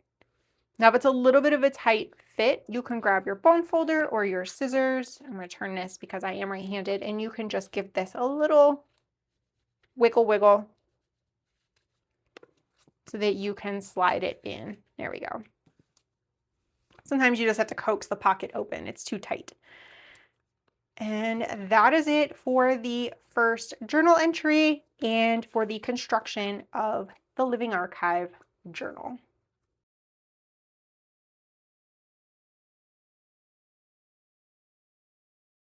Phoenix Squad has dropped down into the mysterious tunnel and are excited to see where it leads.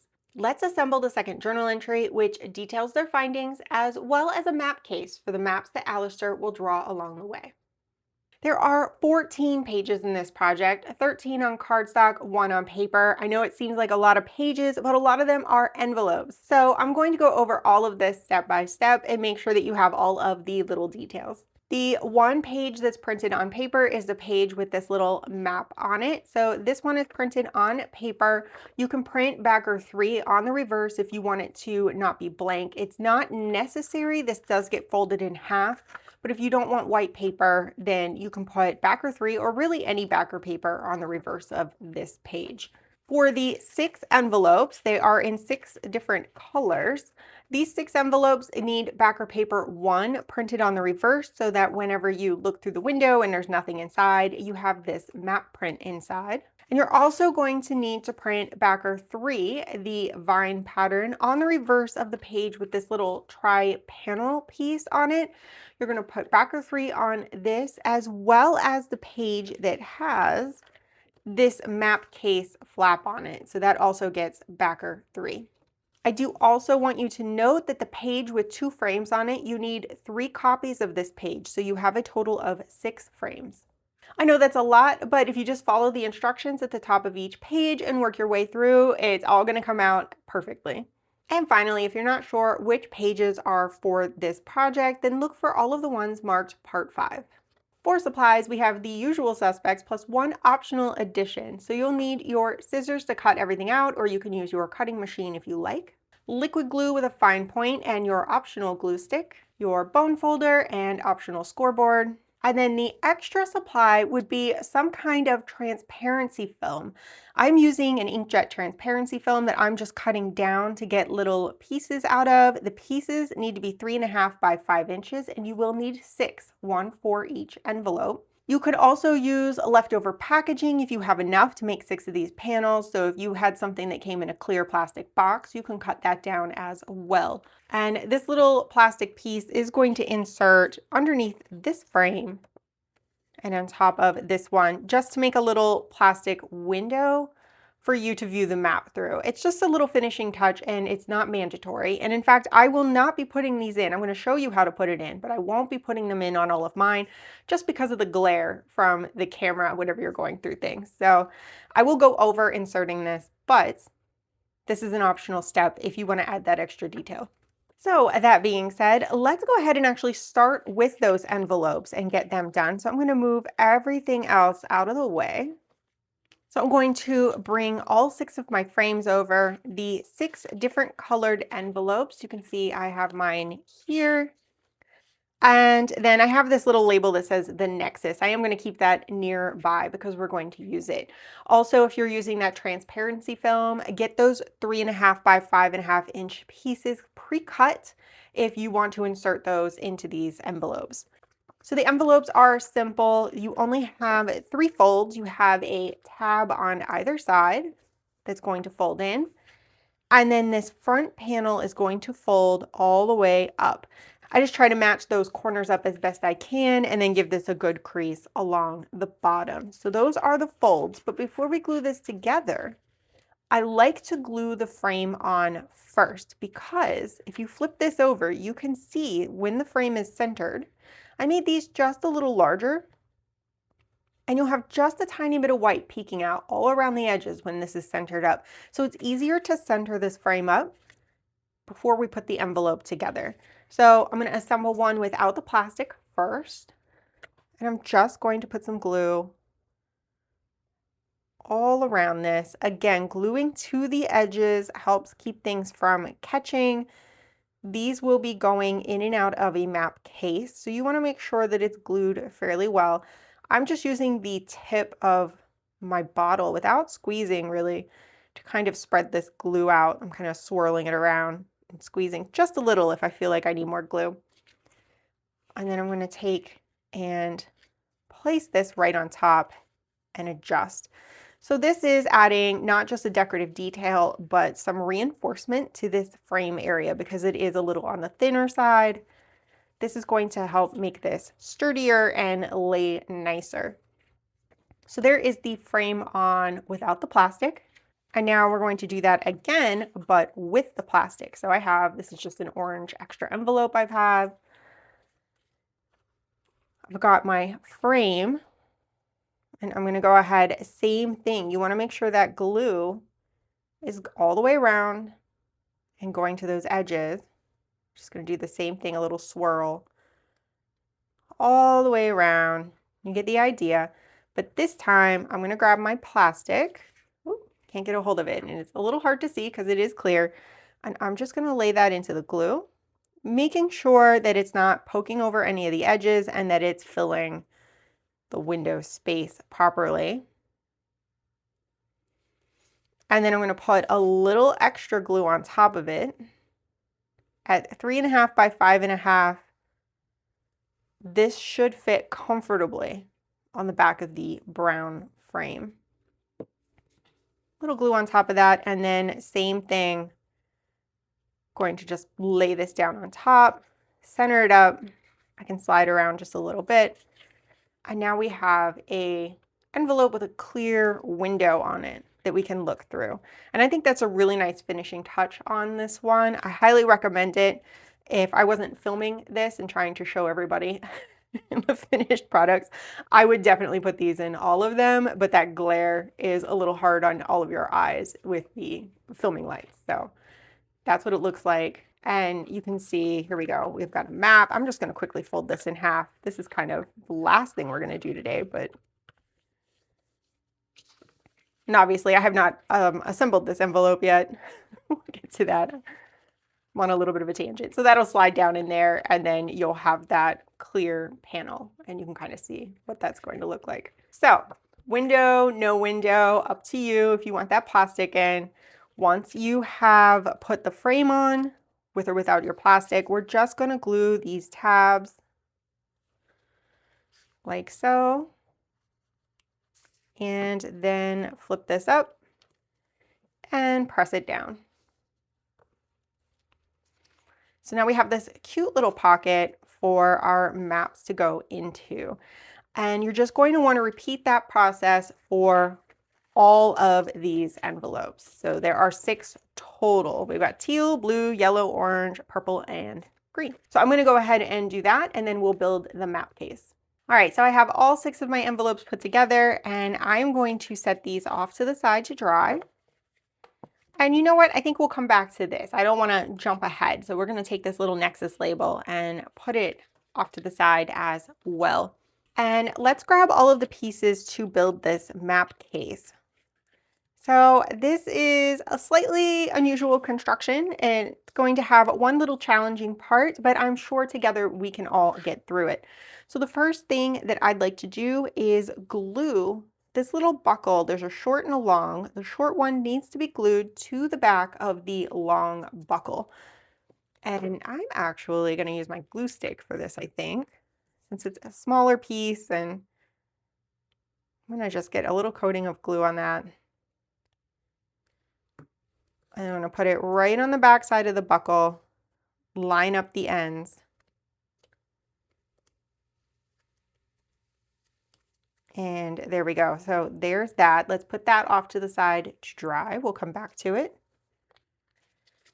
And then let's grab this crazy little piece here. Now, there are some white bits that need to be cut out in here. If you're cutting by hand, you'll need to kind of cut down and then cut down again to remove that sliver. If you're using a cutting machine, it should cut that out for you. That's just to make a little bit of room, because this is all going to fold up and we don't want things to buckle up whenever we are putting it together. So you have these 2 little flippy flaps and then a bigger flap. And then we have some pieces here, and I'm going to show you where to fold on this, because we are not folding here. This is decorative at the bottom front. We are folding between this purple and the map, and then the map and the brown. So we've got 1 fold there, 1 fold there. On this side, purple, and then that front panel with the map and a little bit of purple, we're going to fold there and there. This map rolls to the back. Same thing on this side.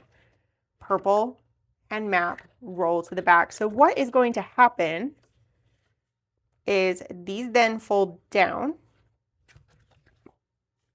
and then we're going to fold these in, and it's going to make a little pocket shape.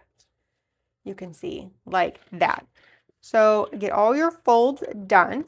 Again, 2 here, 2 here, 2 here, and then fold down these little pieces and this larger piece. And then we're going to glue these pieces down. So I'm just going to use my Faber-Tac, and I'm going to glue this big panel down first. And we want it to be glued down fairly well. grab my bone folder and give that a really good smooth. Get that glue kind of squished out under there. You can smooth your glue out as well. I'm also kind of firming up this crease at the top. And then we want to glue down these little pieces on each side also. So I'm just going to give that a little line of glue on each side. These are going to be the inside of the pocket. It's just going to make it look more finished if you like look down inside of the pocket. It is also creating some stability, some structural stability. Since we are building this out of cardstock, having multiple layers is going to make it hold up a little better. And then I'm just going to curve this in and make sure it's folding up okay and those aren't catching. And everything does seem to be all right. That needs smoothed down for me just a little more. There we go. Next, we're going to grab this little map piece. It does not matter which way you turn this. It doesn't matter at all. You're going to turn it so the white is out. And this is going to be attached, this is the tricky part, to the inside back of this pocket. So we're going to do this step by step. So I'm going to start by gluing this white tab here on the left. And I'm just going to attach white side to white side. And this just needs to be a 90-degree angle. That's going to roll over like this. You want to line up the top and the bottom as best you can, and then let this dry a little bit. If you try to jump part to part without these being dry, it's going to become just a little harder for you. Now, while we still have an open side, let's go ahead and do the same thing on the bottom. Now this is all white, so don't get confused and glue all of it. Only glue this outermost tab. Try not to glue the bottom. If you do get glue here, it doesn't matter, it'll dry. It's not going to be an issue later on. And then I'm just going to roll that over this back and press that into place. I've got my fingers inside and I'm pressing so that this panel is nestling right down into that right angle, that corner. And I'm going to let that dry a little bit as well. Now you want to make sure that your corners are matched up as best you can. So if this is poking out like this, slide it in, get in there with your finger and give that a press and let this dry. Let it dry before you move on to the next step. You could also maybe put some tape on it to stabilize it. We're going to hide the back of this. So a little tape there, no big deal if you want something to kind of hold it in place so you can move on. Finally, on this side, we're just going to wrap in this last corner.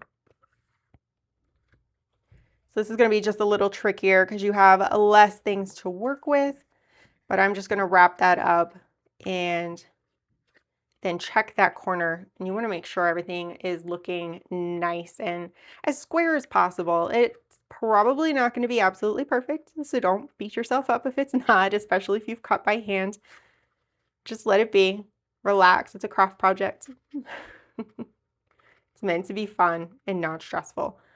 So you will have, see, even I have a little gap and I use a machine to cut, and that's just the variances in paper thicknesses and things like that. So I'm gonna shimmy that up in there. So now the back of this looks like this. Here is the front, and there is a pocket that we can sit our maps down inside. So now let's take this, put it to the side, let it dry really well before we move on with the next step for this. And I'm going to grab this panel here. This panel has two creases. On either side of this decorative band, there is a line, and I made it a lighter line. I have inked over mine. And that is just going to fold into a U shape. It is finished on the other side with that vine pattern. And let's go ahead and add some things to this. So we have another panel. This matches kind of the one on the front. It just doesn't have those guides on it. This is going to glue on the inside so that when we open up the flap, it has some decoration. And it's going to fall just a little short of this crease. That's intentional. We don't want to bind the crease up. We're going to line it up at the bottom edge. So I'm just going to grab my glue. You'll want to glue this one as close to the edge as possible. And then a good amount of glue in the middle. Spread that out with your little tool or your finger. And then I'm gonna pop this on. And this doesn't really have an up and down. Everything's pretty centered, but if you like the look of it one way more than the other, by all means, use that direction. Let me spread that out. And then I'm gonna check and make sure. See, I need to slide that up here so it's not sticking out at the bottom. And I'll check the other side, and that looks pretty good. So the next thing we're gonna do is attach this to this back piece. What's going to happen is we're gonna glue this panel here over top of this panel here. So this is gonna go up inside. We're gonna have that U shape still. This will be the back of our box. This is the flap on the front. So it's gonna come up and over. So we're just going to put glue. I'm gonna flip this over on this panel here. And we wanna make sure we get a line of glue fairly close to that crease. I'm going to kind of do a little drag so that I have glue along that top edge, and then I'm going to come back in and we're going to do that 90-degree test where we bring this up to 90 degrees and then press our panel up against that corner. I'm going to pick it up, look at the left and right sides, make sure I am centered, and then I'm going to grab this paper towel because I got a little glue. There we go. On the front of that. So now we have something that looks like this. Now we can attach our pocket. I'm just going to lay this down flat. Our pocket is going to get glue on the back side, and then it's just going to glue right down here. And again, this is might be where you need a tool such as a pencil or your bone folder or something like that to kind of press that glue down to get these two pieces together. I'm just going to glue all around the back of this, all around the edges, some in the middle.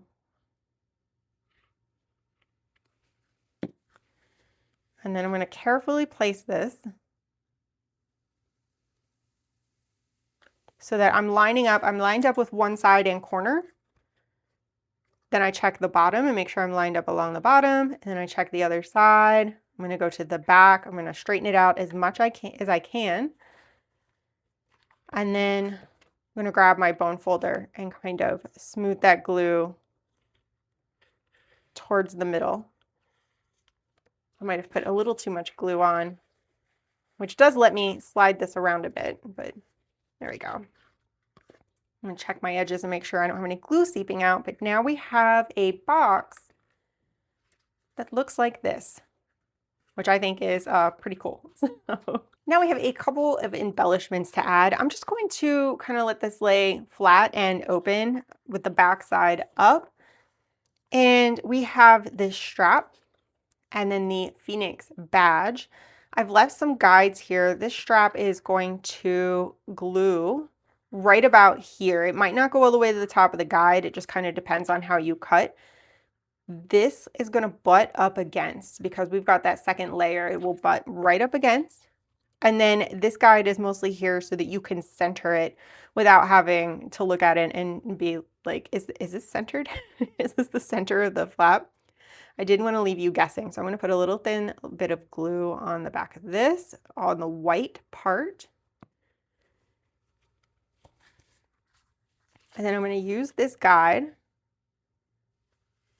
to center it on the flap, and it's just going to touch right here.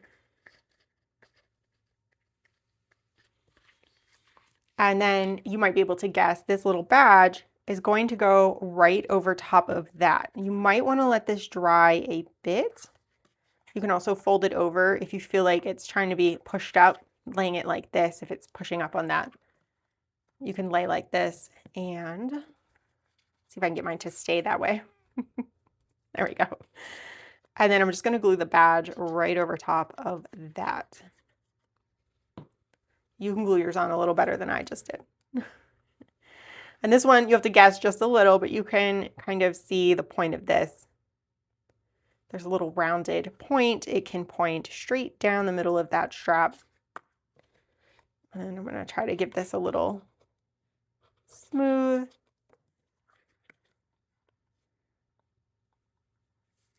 Make sure nothing has slid around out of place. Slided. No, definitely slid. And then we just need a little place for this buckle to go down into. This is going to go fairly low. We're going to leave just a little bit of the yellow map print in between this buckle and the print at the bottom. And all we're going to do is glue on either side where these little rivets are. You want to put a little bit of glue on either side. Make sure you did not get a giant string of glue right down the middle. It's going to glue it down. And then I'm going to pop that into place in the center. Now you can use your buckle as a guide to try and find that center. Just lay it down over top, move this around until it is where you want, and then we'll put this to the side to dry. We can't slide that buckle in until it's good and dry. So our little box is going to go off to the side. All right, so now I've got my pile of goodies that I have left, and I'm going to grab our journal, and we're going to add a pocket to this journal page. So I'm going to open up. We've got our first journal entry here. Here is our second, and I'm going to grab this long strip here. This is going to go in as a pocket on this page. So I'm just going to glue left, right, and bottom on this with a thin line of glue. There's some dried glue on the tip of my bottle, and it is making a slight squeaking noise, which is making me a little crazy. And then we're going to go just a little up from the bottom, and we're going to center between the edge of the page and this decorative piece here on the inside, the binding part. And I'm just going to glue that in like that. Let's put this to the side to dry. A lot of that going on today. And let's grab our trifold. We're going to build this little trifold piece. This has 2 creases, one here and one here. The inside is going to be the thorn side. The outside is going to be this side with the extra printed design on it. Right goes in first, then left. There should be just like a little extra space here. If you're having trouble getting it to fold, adjust your crease on this left-hand panel with the thorn side up so that it will fold more neatly. I'm going to open this up, and we have a bunch of things to glue to it because our adventurers have discovered a room, and the room contains a Nexus console as well as some doors. And we're going to glue these doors on. We're going to start with the green one here on the left. I've got the decorative side up, not the thorn side, but the side with all the edging on it. Green door is going to center up in the left panel. The orange door is going to center up in the middle panel.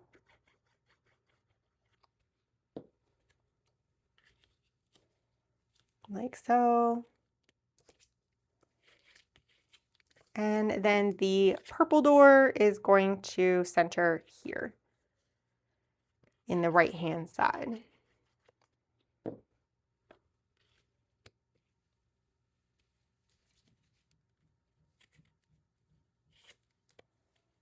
Then we're going to flip this over to the thorn side. And let's place the panel with the yellow door on the left. Oops, it's getting away.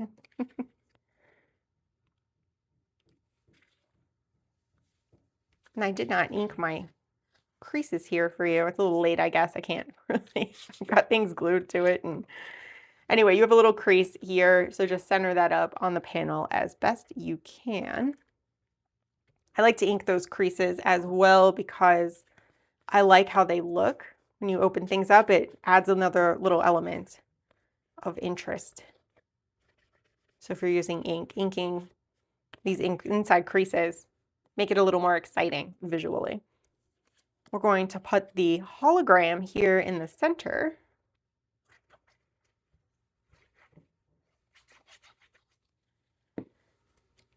There we go.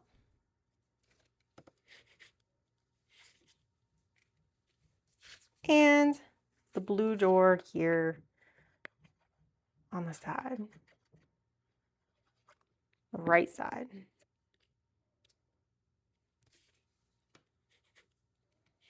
There we go. And let's set that to the side to dry. So we have a journal entry and a little card. I'm going to go ahead and you can read this journal entry now if you like. This is just going to fold in half and then glue back to itself like so.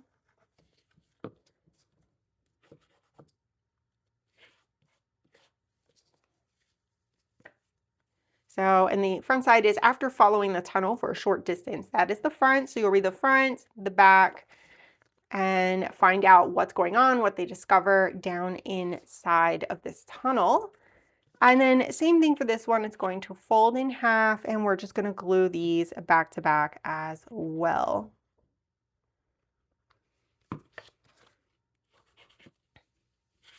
There we go. And let's bring our journal back over. You want to make sure that everything is good and dry. We do have one more piece here. This is going to glue as a little medallion on the pocket. Go ahead and do that. And just make sure the compass is pointing north, south, east, and west, not crooked. There we go. And then once everything is dry, we can fold up our little doors and hologram trifold and slip that into the pocket along with the journal entry and this little card showing the crystals and the box that they're going to go in. So now we have our first journal entry. Let's finish up by putting the map into the map case.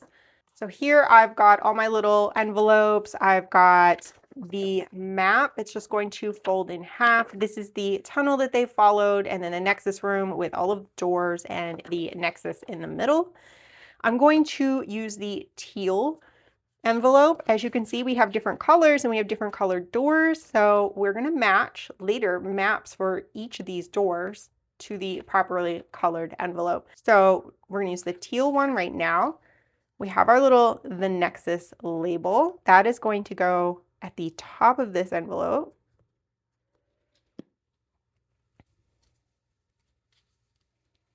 There we go.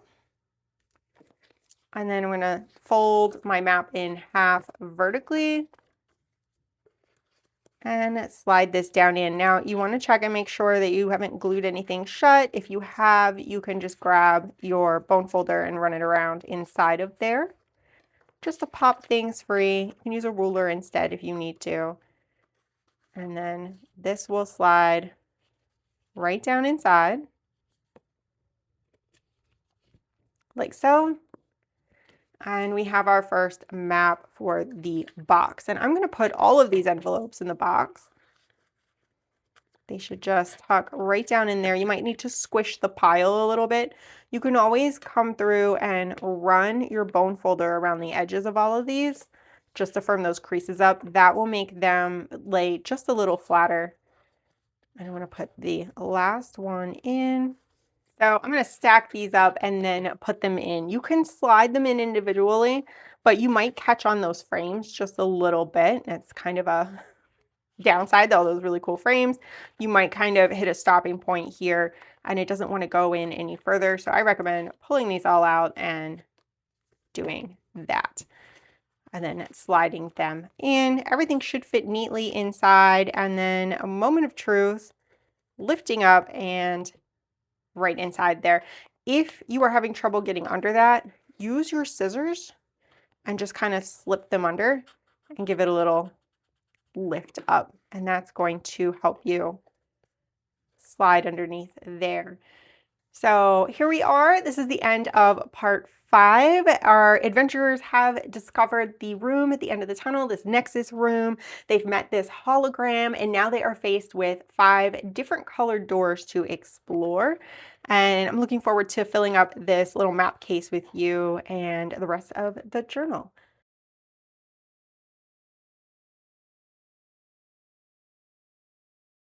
Eager to discover what lies behind the doors, Phoenix Squad starts on the left with the purple door. We're going to build Alistair's journal pages to document what they find, create the box to hold the crystals the hologram requested, and add another of Alistair's maps to the case. There are 8 pages in this project, 6 are on cardstock, 2 on paper. The paper pages have Alistair's map on it, as well as the 2 larger background panels. We have this one with the statues and this one with the Thornwright logo in purple.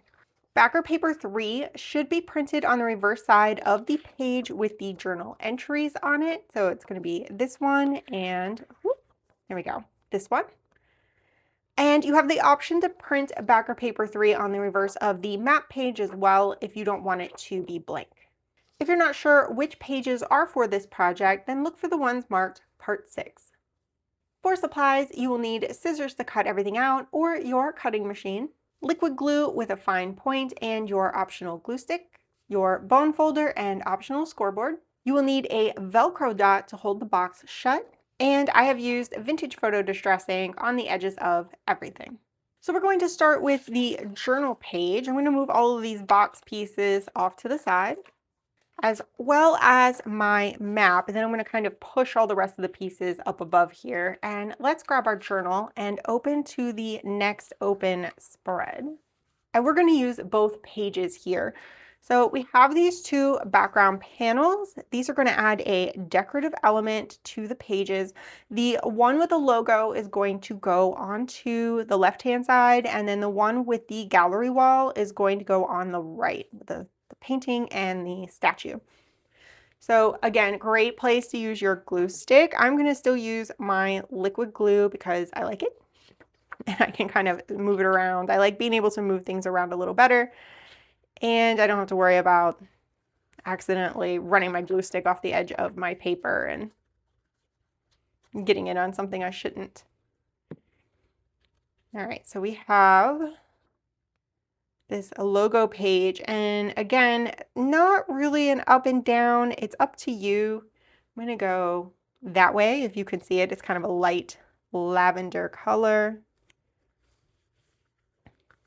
I'm just going to smooth that onto this blank page. And then for me, this page has thorns. Depending on how you assembled your book, it may have something else, and that's totally fine. I'm going to put this other page here on the right-hand side. There we go. And I've got my bone folder here. I'm just going to smooth both of these down. Now you can see I've got, oops, there we go, on camera. I've got this page here and this page here. Having trouble picking it up. There's all that heavy goodies from last time on the other side. There we go. So we are going to start with the first part of our journal entry, which you can read now if you like.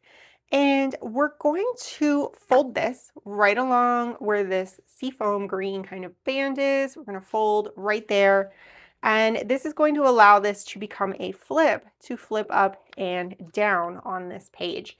And we're going to position that all the way to the corner of this background panel. So I'm going to get that crease in, fold it back and forth so that it has just a little, it's broken in just a little bit so we can fold it up and down and be able to work on this surface here. And I'm just going to put some glue on the tab only, kind of smear it out. I'm just using the tip of my glue bottle to move that glue around. And then I am going to line up with the top corner here of that background panel I just glued on. And then I'm going to just gently fold that up and give it a crease so I can work on everything kind of as a whole. If you need to give that a moment to dry, that's perfectly fine. I'll still be here. I'm not going anywhere, but I'm just going to give that a fold up and out of the way. Next, we have a pocket with a fairy statue on it. That is going to go right down here into the bottom corner. And we're just going to glue 2 sides of it, the left and the bottom. Thin line of glue on the left and bottom. There we go. like so. And that is going to serve as a pocket for us. A little extra glue here. Let's wipe that off. And then we've got some really fun background embellishments to add. So we have a couple of paintings. We have this one with the dragon and then a second one with a crystal in it. And this is why I wanted to attach this, even though it's kind of awkward to have it on the page. I wanted to attach it because we need to kind of use it as a guide to place these paintings on the wall. So we want them to kind of nestle in amongst everything. And then we'll have things in the pocket and it's going to look kind of fun and chaotic and artsy. And so this dragon painting is going to go up higher, like so. I'm gonna try to come close to this side decoration and then leave just a little gap between the painting and this flip because we don't want it to go up into this crease here and kind of bind things up. And then this smaller one with the crystal, that one is going to go here.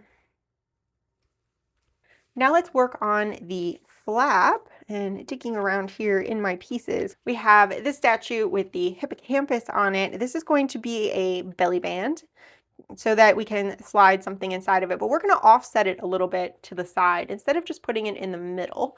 It's going to make it a little easier to slide things in and out. It's just going to kind of hold them in.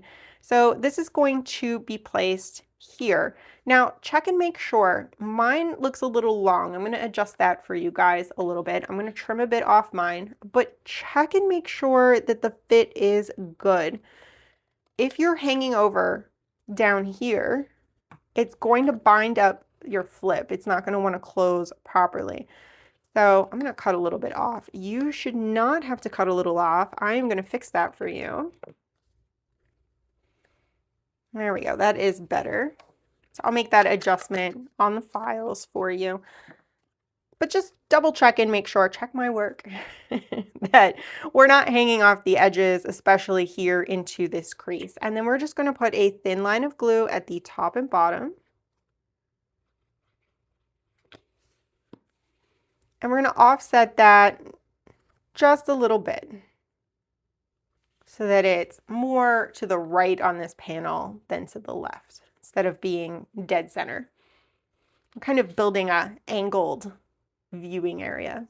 Next, we're going to slide over here to the right-hand side, and we have this panel as well to add in. This is going to layer right here. I'm going to move some things. Too many pieces. We're going to place this right here so it overlaps the painting a little bit. And oops, that purple gem stuck to that. And we're just going to glue this down. We're building layers and interest, especially when you ink the edges. Adding things like this, instead of it just being flat and boring, it adds texture to the page. So I'm just going to place this. It can overlap the frame. It can overlap things a little bit.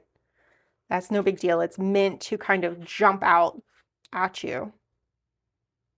And then at the top of that, we're going to add the little notes and observations, a label. And I'll just place that right there. And then we can set this journal off to the side to dry and work on the embellishments that are going to go inside. I'll just slide this over here and pull everything else down. And let's start with the other half of our journal entry. Again, you can go ahead and read this now. Some people like to read them later after they finish building everything. I don't think I could wait that long.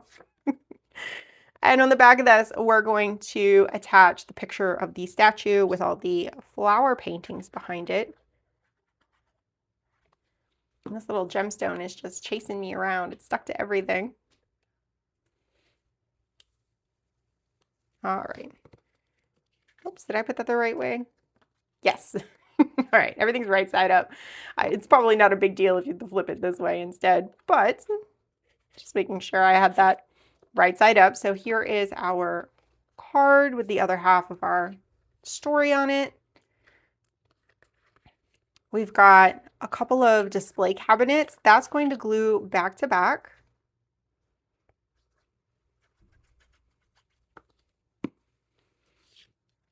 Like so. They should match up. If you've cut these out by hand, remember there is a tutorial on double-sided fussy cuts that you can use to get kind of a better outcome on making them match up more. But honestly, just let them be. Don't worry about everything being perfect. You can always trim up some more around the edges. You can cut off these little fancy bits if you want. You can hide it, mistakes with Distress ink. It's no big deal. It's fine. So there are my double-sided cabinets. We're going to make another double-sided fussy cut with the door and the hologram, the purple hologram.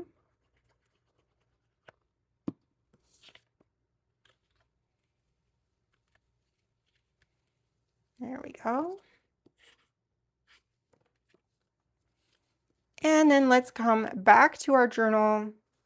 So I missed this little tab here. This is going to go over our flip at the bottom. I'm going to put a little glue here, and we don't want it to interfere with this little belly band, this little tuck. So I'm actually going to offset this so it's over to this side just a little bit, which I think also is more visually interesting. I'm going to flip that back and make sure it's not over any of the text. You can play with placement. You can put it on the side as well if you want. So just mess around with that, put it wherever you like. And then you can see I've jumped ahead of myself. I had a little confusion with the tab there. You're going to go ahead and place the purple door as well as the display cabinet fussy cuts inside of the pocket. Make sure they're down far enough. And then we're going to slide this journal entry with the statue on the back. That's going to go inside this band. If you're having trouble getting this in, just grab your scissors and kind of loosen this up just a little bit, just to make a little more room. Sometimes the glue presses out too far and closes that up too much. But then you can slide the other part of the journal entry right inside of there. And that's it for the journal portion. And now we have a crystal box and a crystal to build because they've gone in here looking for the next hologram, the node, and they're supposed to collect crystals from each node. So let's go ahead and put this to the side and work on that. So here I have got all of the pieces of the crystal box. And we're going to go ahead and start with this one, I think. So this piece has several folds we need to make. We need to fold here between the light teal and the dark teal, and then here between this tan piece and then the darker teal piece. On this side, it's the teal and the print, and then the print and the tan piece as well. So this is going to look really familiar to making the box for this. You can see I have inked inside here as well. I'll get to that in a second. For the ends, we've got the same two folds, teal, print, and tan, and then we've got the added tabs. Make sure, especially if you cut on a cutting machine, that these tabs are cut all the way into the little corner here so that it's just to where everything meets up so that you don't have anything tear whenever you're trying to fold these. So you'll do that on both sides, fold these up. And then on the inside, if you're using Distress ink, I recommend putting Distress ink all around this area on those creases as well as on the creases where the tabs are. And that's just going to hide that white paper if it wants to poke through. So I'm going to grab my glue and we're going to glue down these little tan tabs on the short side. So I'm just gluing the panel next to it and then pressing it down. I'll rub that with my bone folder, and same thing on the other side. We've got that panel and then flip it down. Then we're going to stand the short sides up and make sure those tabs are coming in as a 90-degree angle. And then we're going to do that same up and over trick. We're going to glue all along one of the panels, all over, making sure to get those outside edges, and then up the outside edge of the other panel so that we're making sure we glue on both sides of those tabs. And then we're going to push the sides up and go up and over with that long side. Press in the middle. And then make sure our corners are pushed all the way in at 90 degrees. And then pinch, pinch, pinch. Same thing. It's a little darker, so it's a little harder to see, but push in, pinch, pinch. And then I'm going to stand that up and make sure it's pressed down really well. Then we're going to repeat that for the other side.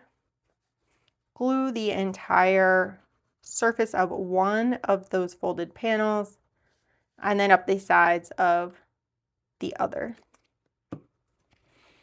Make sure those tabs are in at 90 degrees, up and over, pinch in the center, push in that corner, pinch, pinch, pinch, other corner, and then I'm just going to smooth that out.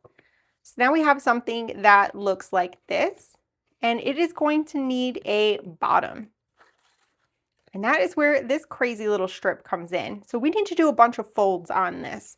This is actually going to, not accordion, but fold up so that these tan areas are dividers within the bottom of the box.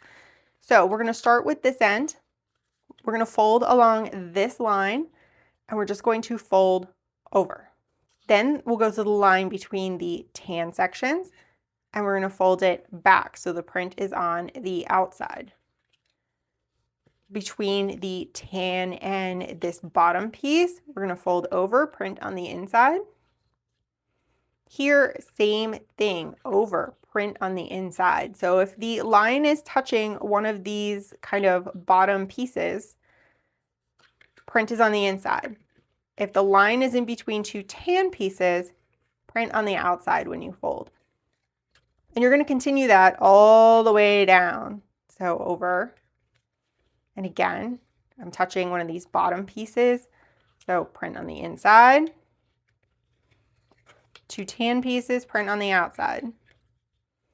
Here, print on the inside. So you can kind of get the hang of it. Same thing. You might need to turn it and start going this way. Print on the inside.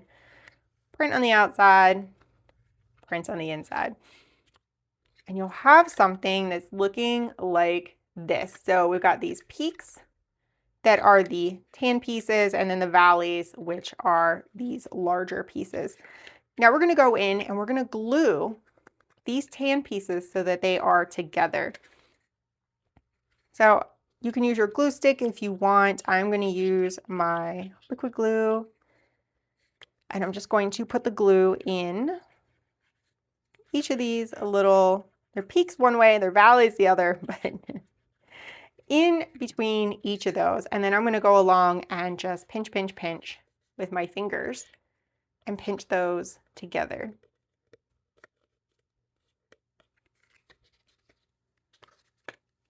So we're making kind of this funky, rippled piece of cardstock. There we go. So you want to make sure that this is firmly glued and everything is going to stay put, because this is now going to glue into the bottom of this box. And it doesn't matter which way it goes. It should be the same in either direction. So we're going to place glue now along everything. So we've got our little dividers done. And you can see, just in case you needed to see it, what that looks like one more time before it goes in. And then I'm just going to place that into the box and use my finger, so it's really all I can get in there, to smooth things around. And I'm just going to adjust this so that it's centered up and everything looks pretty good. And I'm actually going to slide this. This teal part is the back part of the box. So if you have a little bit of a gap and you're really seeing quite a bit of that white paper like I am right here, and I might try to adjust that for you, but I'd rather this fit together easily and not too snug. Slide this to the back where this teal is, because this is the front. And that way when you open it, it'll look nicer. You're not going to be looking at it this way. You'll be looking at it this way. So give it a little nudge towards the back, like so. Now we have this box with all these little dividers in it and these connectors on either side. Now our box needs an outside. This is the inside part of it. And this is going to look similar to the way we did our journal cover. There are a bunch of tabs around the outside edges. That's going to bring us stability. And you're just going to fold all of these tabs in along the lines all the way around, making sure you get those corners as tight as you can. You can put a little ink inside there if you want. So you can grab and do something like this just to maybe hide those white raw edges on those corners. I'm hitting both the edge of the paper and then the inside corner with that ink. And then same thing here, you might want to do along here. And then you can do those inside corners as well. You can be as thorough as you like. Sometimes we get a little extra white paper there. I saved this one to do on camera because if you're new to Distress Ink, you might not know everywhere you can use it or what all you can use it for. So hiding some of these white edges will give you a cleaner finish. There we go. So we have all of our little tabs and we're going to glue those down to the inside. That's going to give us a better edge. So I'm gonna put glue on all of these first.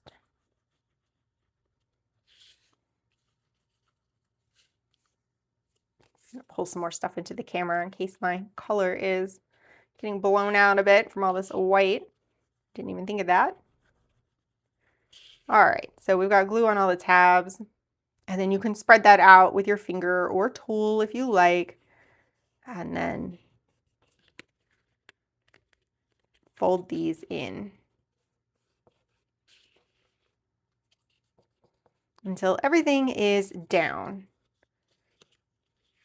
And like I've said before, with this liquid glue, sometimes they want to pop back up and then you give them another press and they stay down that time. All right, now, if you haven't already, because you saw that mine was folded and I didn't tell you, there are 2 more creases to do right along here. We have one that's going to run here and then one here. So this one is a little more obvious because it runs between this pattern and this pattern. This one, the creases right in between, you can see we've got like a full square and a partial square, and then we've got a full square again. So I will take a look at the files and make sure that that's a little easier to see, maybe make it lighter. It might have been lighter and I just inked over it actually. So we're gonna end up with a shape that looks like this. All right, let's let that dry for a moment and let's take a look at this piece here. There is one little crease that goes here. There's a gemstone there and then this little kind of connector. That's going to fold over and we are gonna glue the smaller square and then stick it to the back of the rectangle. Next, we're going to fold this one more time. We are going to fold this along here where our glued piece meets the white. So we're going to give that a sharp little crease and turn that into a 90-degree angle like this.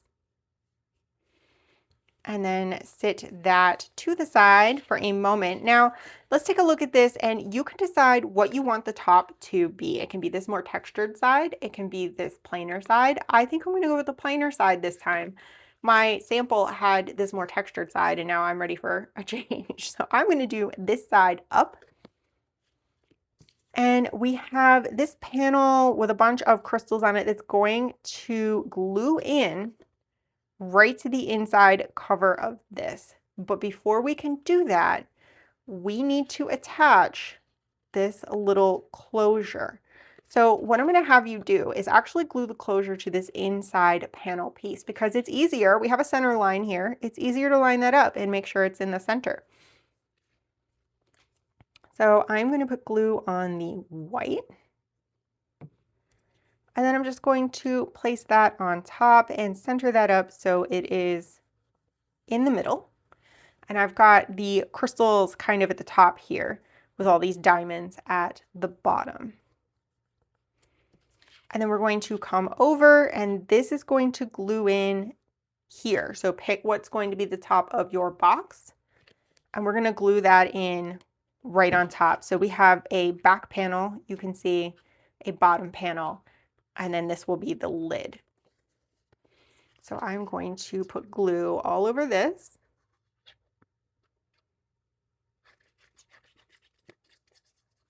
There we go.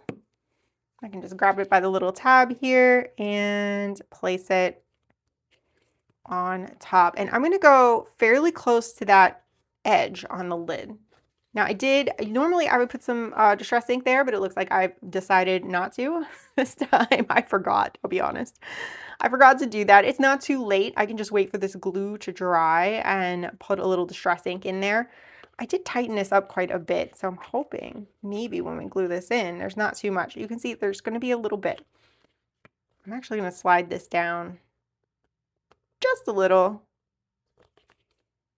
And you can kind of test and see how that's going to fit. And that has closed up the gap a little bit. But some distress ink in there might help disguise that white paper. That's up to you. And then you can play with the positioning of this inside panel. Don't fuss over it. I'm being a little extra picky. That's just how I am. I am going to put some ink on there. I probably go above and beyond on this. Whenever I was showing the sample, I was stating how I wanted to close up this gap a little bit, and it is better than it was, but I always think it can be even better. So there we go.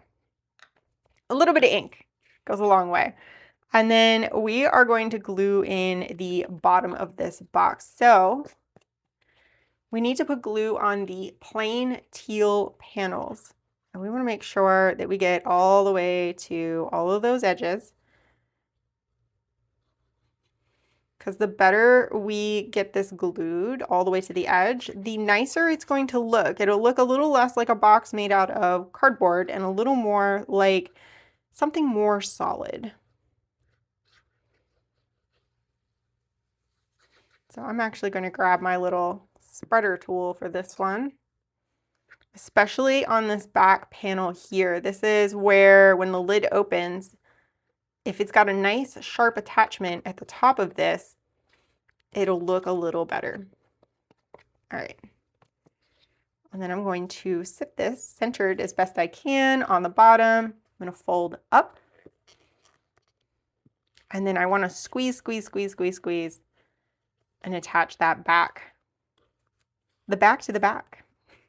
And then I'm just going to stand this up, and I can get my bone folder in there and press down, smoothing that all the way to the top edge. And then the bottom is going to be a little more tricky to get contact on. So you can kind of pick it up and go like this and do some little maneuvers to try and get that smoothed out. But now we have something that looks like this, which I think is pretty awesome. I was really excited when I came up with this design. So finally, all we have left to do for this box for now is add a closure. And I'm going to use a little Velcro dot. I'm just going to grab a clear side and a white side and stick them together. And then you can decide where you want the clear, where you want the white. I'm going to put the white on the center of this little contact thing. I'm going to close and press down.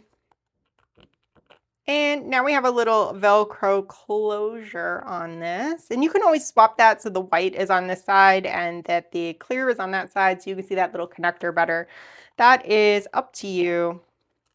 But now that's going to keep my box closed better.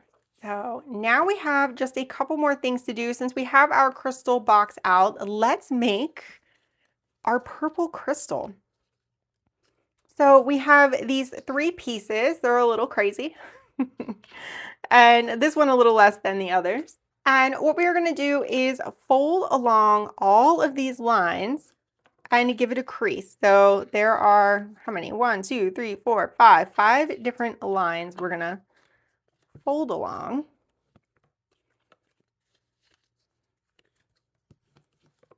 give them nice sharp creases.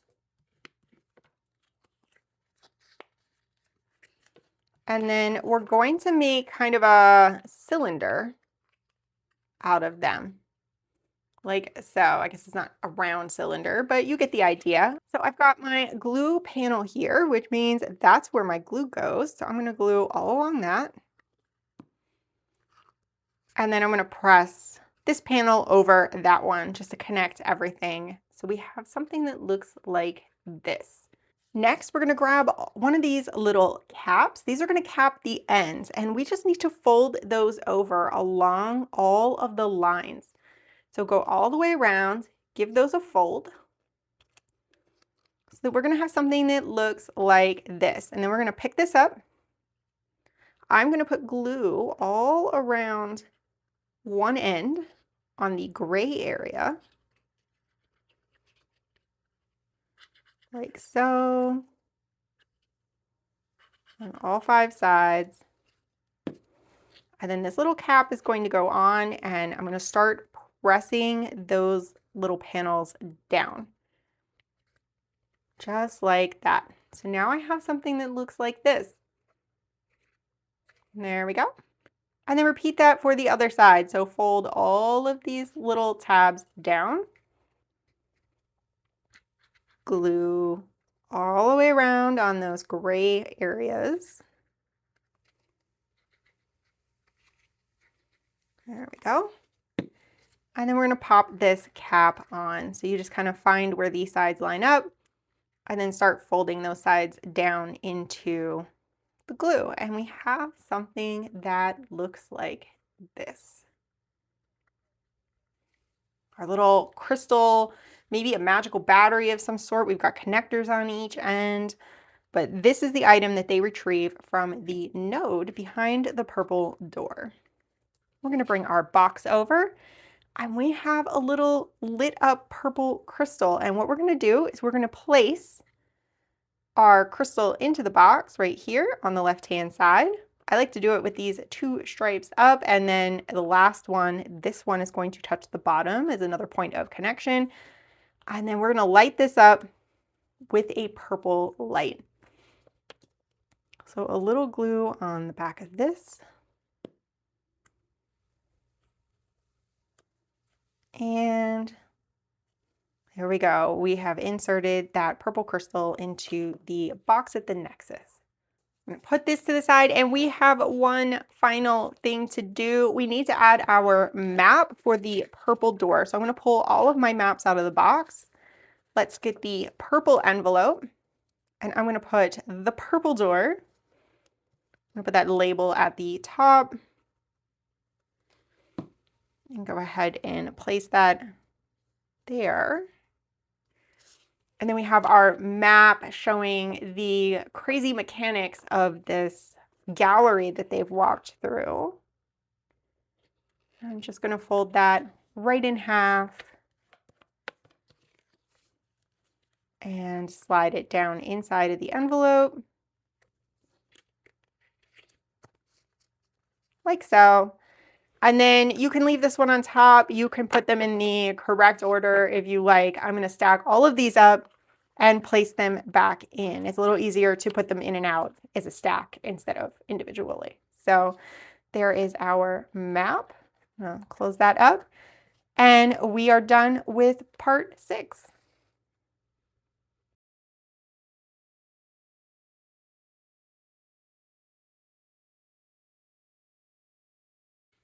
After leaving the twisting art gallery behind and inserting the purple crystal into the box, the team sets their eyes on the next door, the green one. What lies on the other side? There are 6 pages in this project, 4 on cardstock and 2 on paper. The paper pages are the ones with the map on it, as well as the page with these 2 image panels on them. Backer paper 3 should be printed on the reverse side of the page with the journal entries on it. That's our thorny vine pattern. And you can also print backer 3 on the reverse of Alistair's map if you want to make sure that's not blank.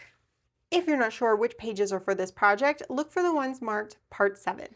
For supplies, you'll need scissors to cut everything out, liquid glue with a fine point and your optional glue stick, your bone folder and optional scoreboard, and I have used vintage photo distress ink on the edges of everything. So I'm going to move all of these pieces off to the side and let's grab our journal. We're going to work on the journal entry first. I'm just going to flip to the next blank page. This is going to have a little gap in it in between the two signatures, I guess you could call them, even though they're single pages. So we're going to work in this area here, and we're going to start by inserting these panels. And the one with the pink trees and the water and the lily pads is going to go on the left. And then the one with this greenhouse scene is going to go on the right. So I'm going to go ahead and grab my glue and get these glued down to the pages. So I'm going to go around the edges and in the middle. I'm going to center that up as best I can between the edge of the page and this decorative little binding area, as well as the top and bottom. So I'm going to center that in the blank space and smooth that down. And then I'm going to slide over and do the same thing for the second one. Nice amount of glue here around the edges. And then some glue on the inside. And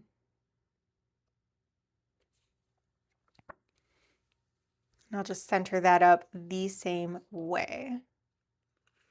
Smooth that down. There we go. So let's set this to the side to dry and talk about our journal entries here. So the first journal entry starts with the words, "The second door set with vibrant green stones." And that is going to have this little tab on it that you need to fold. I'd give it a fold back and forth once or twice. And then same thing on the second one. This one is purple, fold back and forth once or twice to kind of loosen that up a bit. And these are going to be inserted. Pop back over here. The larger one with the blue is going to go on the left so that that can flip open. And then this one is going to go on the right, centered up, so it can flip the other way. So we're creating layered flips. So let's start with this one first. And we're just going to glue on that tab. Put the glue on the tab. And I'm going to line up with the edge of this background image. You can go over it a little bit if you want. It's not going to hurt anything if you like a more haphazard aesthetic. And I'm going to center that top and bottom. And then I'm going to do the same thing with this one. I've got my tab. I'm going to put some glue on that. And then line that up with the edge of the image and center it top and bottom. And then moving over here to the right-hand side, we have this piece here. This is going to be a top tuck. It's going to go in here. You can raise it up a little more to the top of the page if you like. I'm going to line mine up with the top of the background image. This can go either way. I like it this way with the side flowers dropping downward, and I'm just going to hold it by the bottom edge, flip it over, and put a thin line of glue on the right, left, and top edge of this piece. And that's going to make a top tuck for us where we can slide cards up inside. There we go. And then in the center here, if I can find it, here we go. We have our thornright symbol, kind of a repeating theme throughout this journal. The adventuring society that Phoenix Squad works for. We're just going to pop that in right here as a decorative element and then put this to the side to dry for a moment. And let's assemble a couple of these cards really quickly. I'm going to move this map out of the way. And we've got some cards of the plant life found inside of this greenhouse. These are just going to fold in half and glue to themselves. So we can do that really quickly.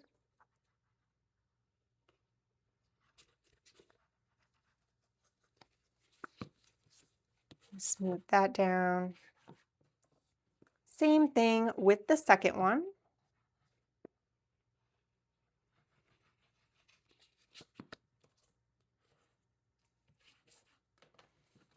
I'll put those to the side. And then we have this card here. We've got the notes and observations on it, as well as this decorative background. This also folds in half and will glue to itself.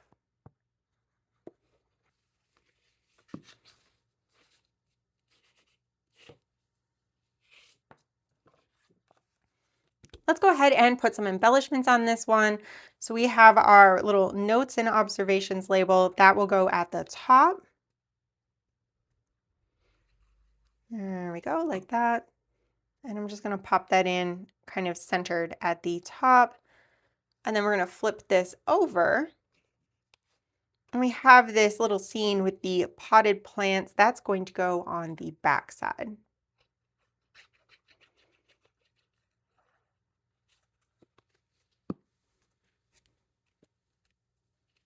There we go. Just centered up as best you can. So now we have a card that looks like this. Let's put that off to the side and bring our journal back.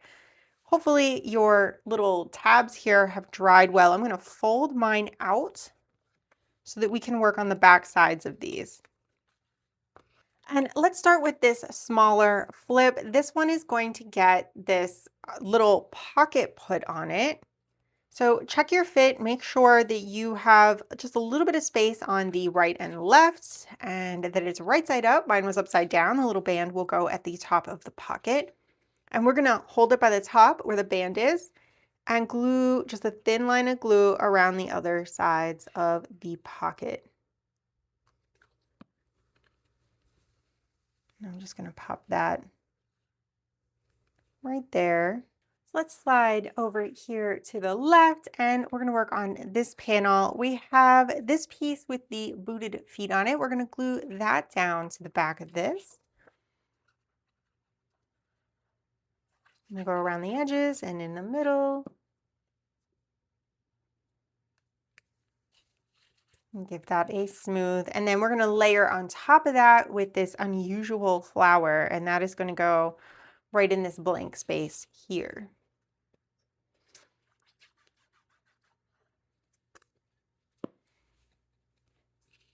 Just going to layer that up. And then we have this green tab to add. That is just going to wrap over this side. So it's going to fold over. It can go a little high, it can go in the middle, any position that you would like. And that is just going to pinch right over the edge there. I know there's a lot of layers going on. You can kind of butt up against the edge of this flower piece if you want. I'm just going to let it catch and stop there. And then leave it like that. And we have one more piece of ephemera, which I'm sure you're like, oh, I know what to do with that. We're just going to glue these two pieces back to back. There we go. Our door and our green hologram this time.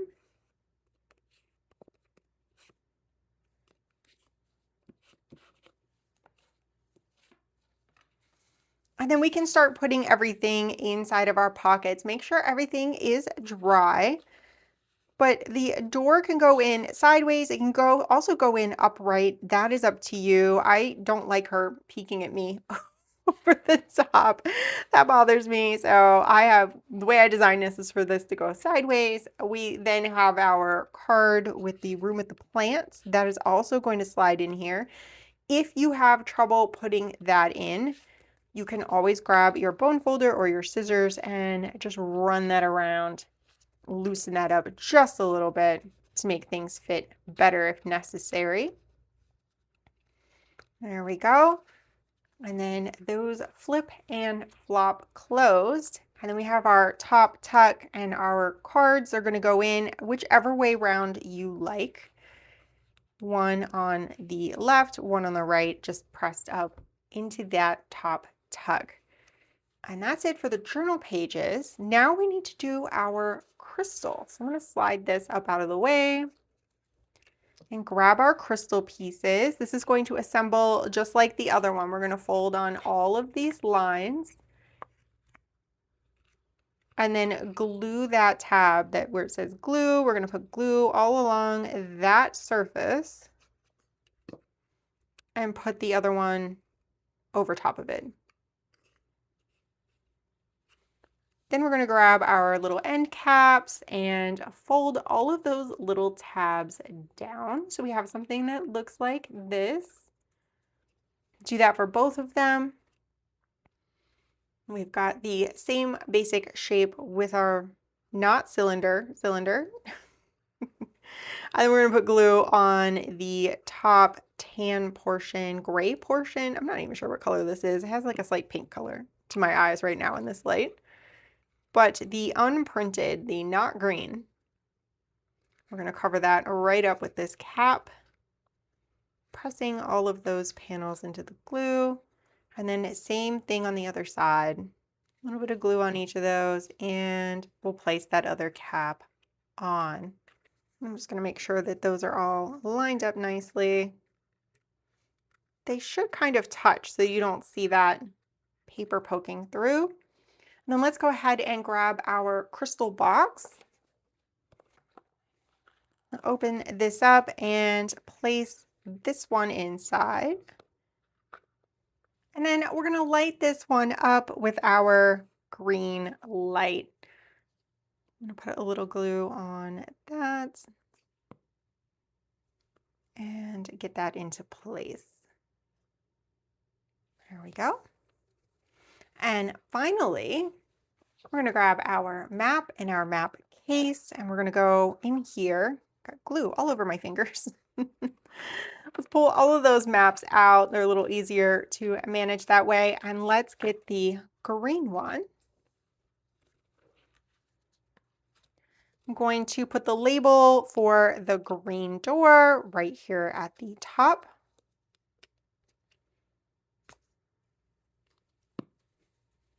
There we go. Center that as best I can, and then we're going to fold this map in half. I think this is my favorite map that I drew for this project. I drew all those little cobblestones, and I had a lot of fun with that one. My husband was like, is it worth it? Is it worth all the time and effort? I'm like, yes. It is 100% worth all the time and effort. And this is my favorite map. I'm just going to slide that right down in there. Put that back on top of my stack and then slide that whole stack down into the map case. And that is it for part 7.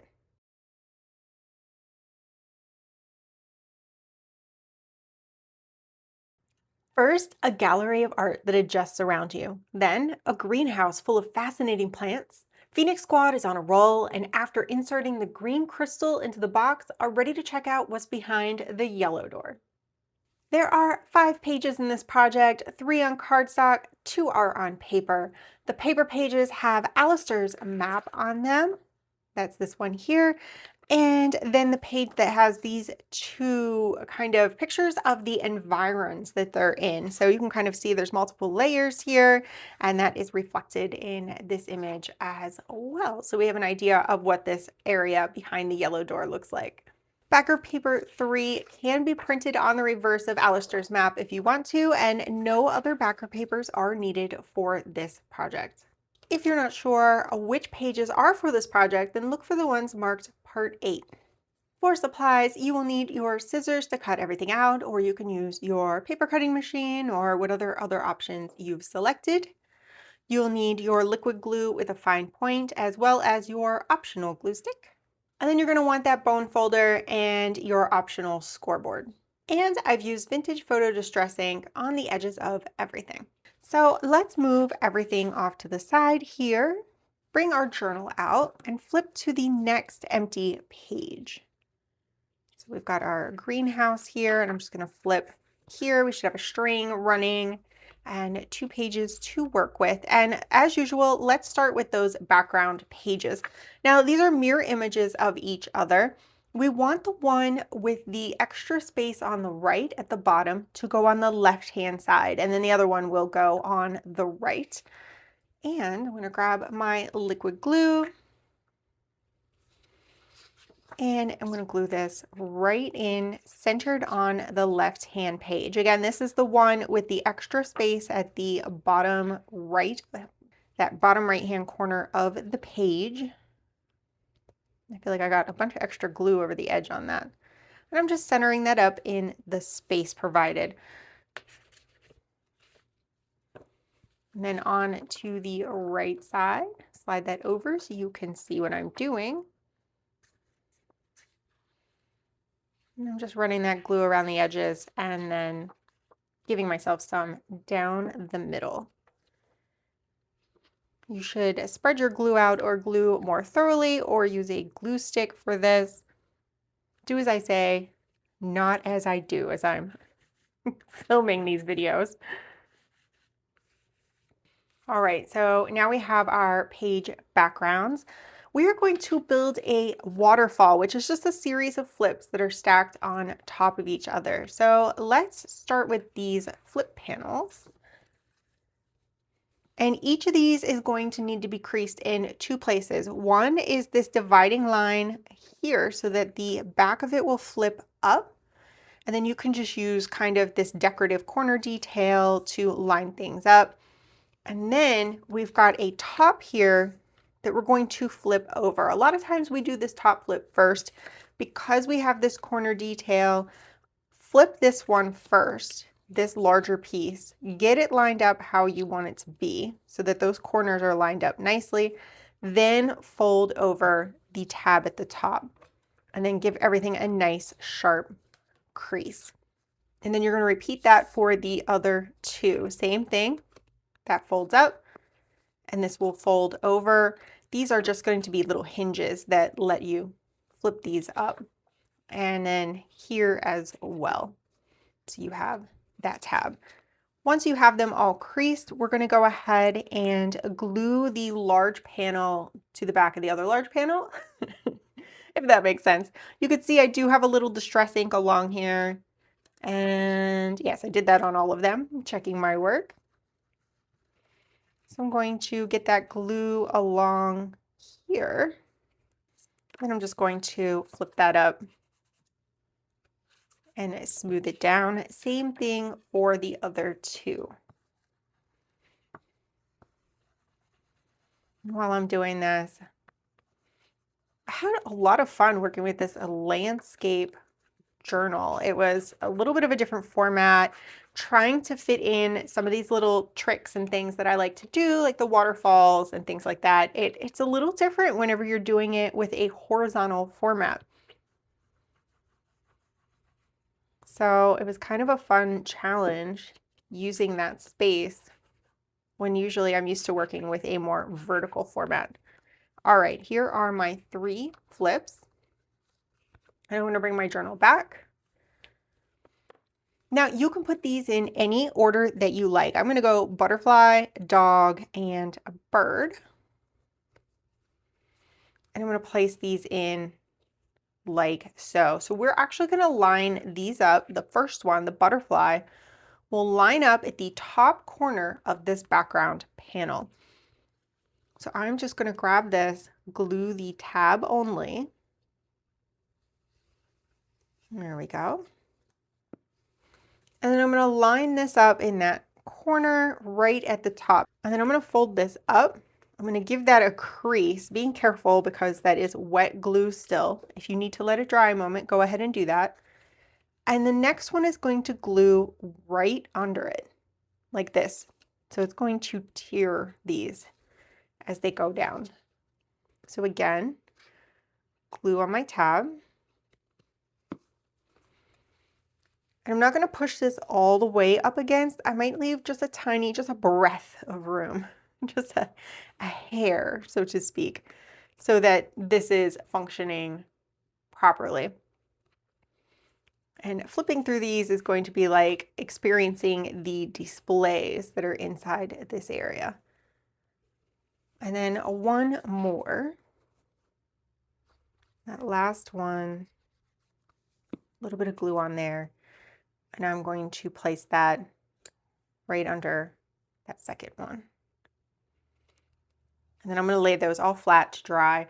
I will check them and make sure that nothing's gotten like a glue seepage to make sure that nothing is gluing together. We wouldn't like that. We wouldn't waterfall anymore. It would just be stuck. So next to this, let's find my little pile of bits here. We are going to make a pocket. So we've got these gear pieces. This is going to pop in right here. Now I'm going to overlap this side just a little bit. You can go down in, you can go a little higher. Just make sure wherever you place it that you can still fit this door card inside of the pocket.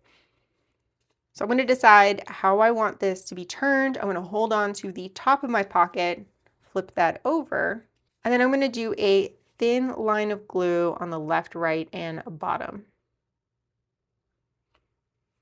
There we go.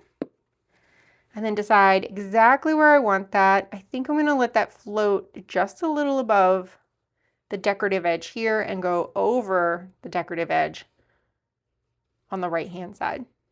And then on top of that, I have this, there's a little, here they are on here, little conveyances that go in between the platforms. So this is a close-up of what that looks like. These small round platforms that you can step on and ride between the different locations. And this is just going to go in the center of this pocket.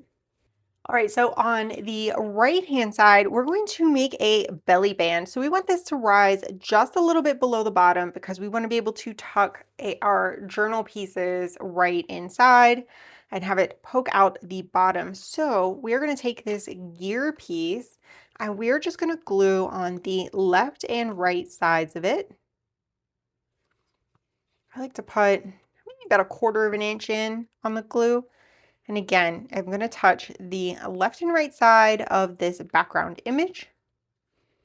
And then I want to leave a little space at the bottom so that that journal entry can poke through. Next, we're going to glue this panel right on top. You might see some schmutz there. That is because I made a mistake and I have pulled this apart and I am reassembling it properly. So glue here. Center it right up on that belly band. Smooth that into place. And then finally we have our notes and observations. That is going to go right next in this empty space here, right next to the note/observation. I'm going to put that in right there. Now we're going to put this to the side to dry as we work on the pieces that are going to go inside of that. So let's start with the journal entry. The front of it says the third door was set with yellow stones. You're just going to fold that right in half and then glue it back to back. I'm just going to outline that and put some glue in the middle. There we go. And this gets a tab at the top. So it's just going to fold over and be centered at the top as an embellishment.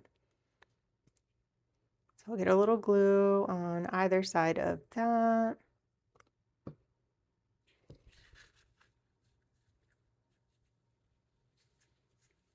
And pinch, pinch over the top.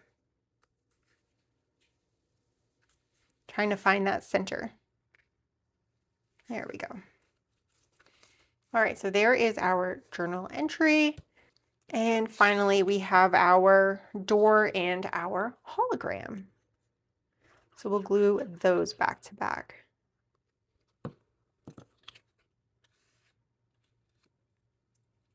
So once everything is dry, I'm talking to you, notes and observations. Once everything is dry, we can tuck our things into the pockets. I'm going to put the door and hologram card right in this smaller pocket here. And then in this tuck, this little band, I am going to put our journal entry. And this band should allow it to slide down far enough that this stays inside of the journal. So that's it for our journal entry. I'm going to put this to the side. And I'm going to grab our crystal box and we'll open that up and keep that nearby. And let's go ahead and assemble the yellow crystal. Plus I have the little light to light up inside of our lid. So we've made 2 of these already. You know to fold on all of these lines. Find the tab that says glue and put glue on it. We're going to fold that over. Wipe off a little excess glue there. Then we're going to grab our caps and make sure that all of these are folded. You need to fold all 5 down on the lines on both of these.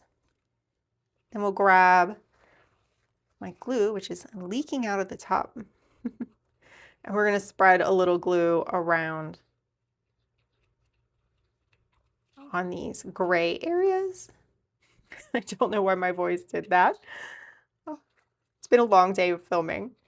This is a 2-day filming spree for me.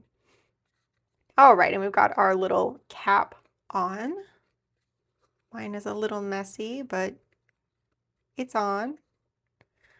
And then we'll do the second one again, making sure these are all folded. And I'm going to spread my leaky glue around the top. Or is this the bottom? I guess it depends on how you're holding it. And pop that cap on as well. All right, and then we're going to bring this to our box and pop that inside and then glue our light on. So I'm trying not to put too much glue on there.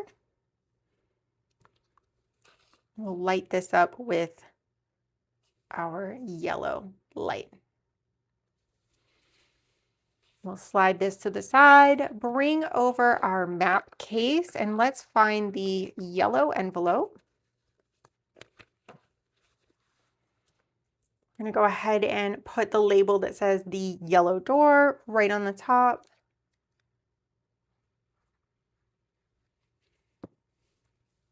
I'm going to center that as best I can. And then grab our map, another one I'm pretty proud of. I'd drawn all the maps by hand. It was my first foray into map drawing. I very much enjoyed it. I'm hoping I'll have the opportunity to use it again in future kits. So, and then we're just going to slide this map right down inside of the envelope, like so.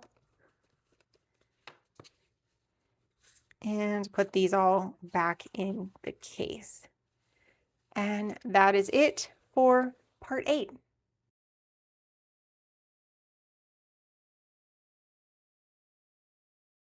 Leaving the displays of mechanical wonders behind, Phoenix Squad places the yellow crystal in the box and gets ready to explore what's behind the blue door. We have 5 pages in this project, 3 on cardstock, 2 on paper. The paper pages, again, Alistair's map and the background images. Backer paper 3 can be printed on the reverse side of the map if you want, so that it is not blank. That's our thorny vine pattern. If you're not sure which pages are for this project, look for the ones marked Part 9. For supplies, you will need scissors to cut everything out, or your cutting machine, or however you've decided to do that, your liquid glue with a fine point, as well as your optional glue stick, and your bone folder and optional scoreboard. And again, vintage photo distress ink has been used on the edges of everything. So let's go ahead and grab our journal and flip to the next blank page. And we have these 2 space backgrounds. So the one on the left has this bright sunny spot here, a little further over than this one does. This one's up in the corner. Just so that you know what's what, we have these 2 little corners. They're going to act as tucks. These should line up with your prints like this. So we've got that little planet down in that corner, and there's a planet. It's not there, but it's there, I promise.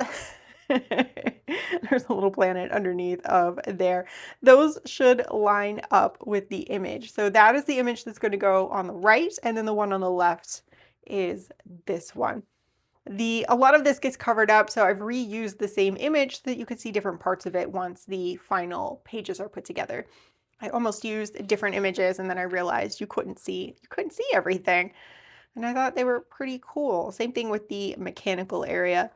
I felt like you were only getting little peeks of what was supposed to be the room. So making sure I have this the right way around. There we go. And I'm going to center that up as best I can and smooth it down, and then repeat that on the left hand side. There we go. Quick little swizzle of glue. And then we'll flip that over and place it like so.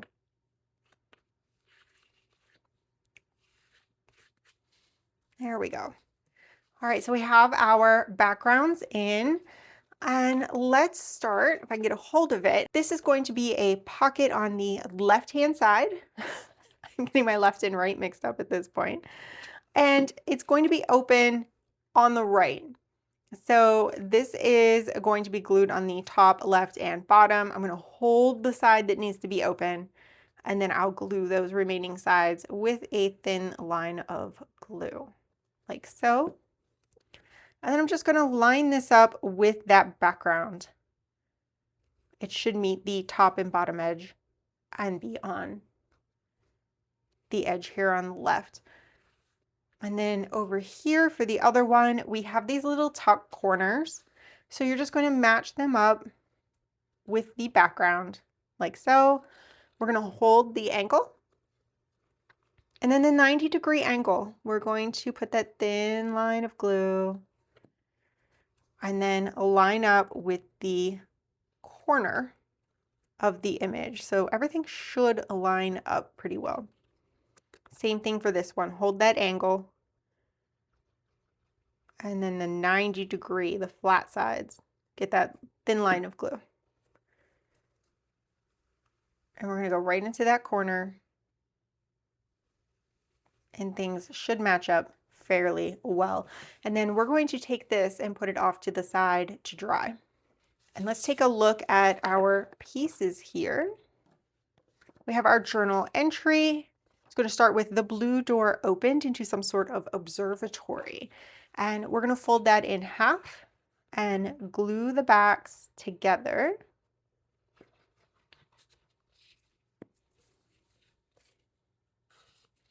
And then this is going to get one of those little tabs folded over the top. So we've got a blue and purple tab. Just a little bit of glue here. And then I'm going to fold that centered over the top like that. Let's put that to the side. We have two more decorative cards. These ones have those fun little corners on them. Got glue touching me. It's like a wispy, it's like having a thin piece of hair or a spider web touching your hand. These are just going to fold in half and then glue back to back as well. There we go. So we have some fun items. And then here's our observation is on the back of this card. And I'll show you where our little notes and observations goes here in a minute. And then of course our hologram and our door are going to go back to back as well.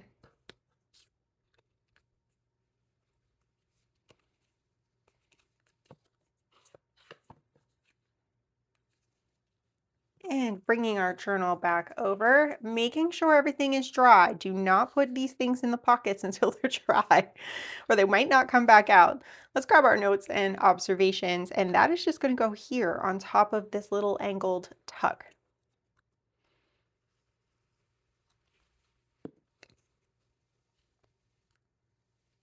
Just like that. Make sure it's not hanging off the edge here. And now things are ready to pop in place. So we've got our journal entry, That is going to slide in sideways on this side, which I thought was a fun change of orientation.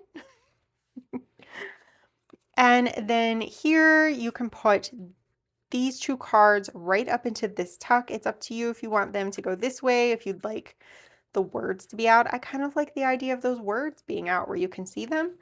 And then this bottom little hidden tuck. I like how they're hidden away that you can't really see them very well. And then I did ink the edge, so they might jump out a little bit, but I'm gonna pop that door in there.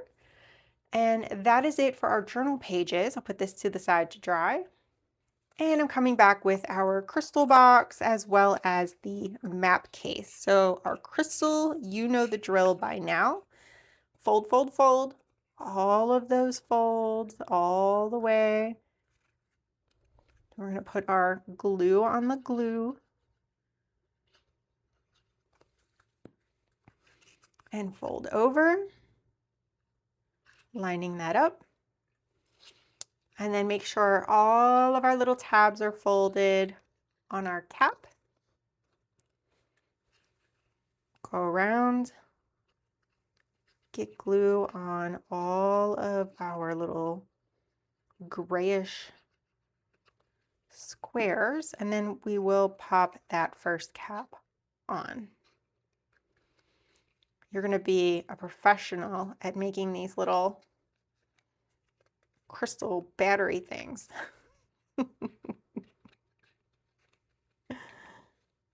There we go. And then same thing on the other side.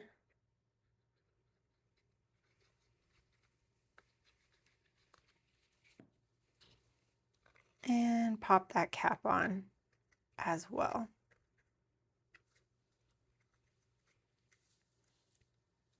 All right, there we go. We are going to place this into the box. And what happens when we place it into the box? It lights up. So we've got our blue light. A little bit of glue on there, and let's light up that light. Yay! All right, so into our map case, we're going to flip to the blue envelope. And we have our little label left for the blue door. Going to put some glue along there. Put that label in place. Oops. And now we have our map of the room. It's a fairly simple room. And if you've been crafting kits with me, you might recognize some of these constellations from a previous kit. If you recognize the constellations from a previous kit, leave a comment down below. Let me know if you know where these came from. And we're just going to, oops, I put my label, look, see, I make mistakes. I put my label on the bottom of the envelope instead of the top. Here we go. So I'm going to leave this in the video so you could see I make mistakes too. But I'm just going to move that really quick. And then I grab a little piece of paper towel and I'm just going to try to rub that glue off. The Fabri-Tac tends to ball up a little bit. And it doesn't always, it usually doesn't damage the paper. That looks pretty good. All right, now try again. See if we can tuck our map down in here. And slide all of these maps back into the case. And that is it for part 9.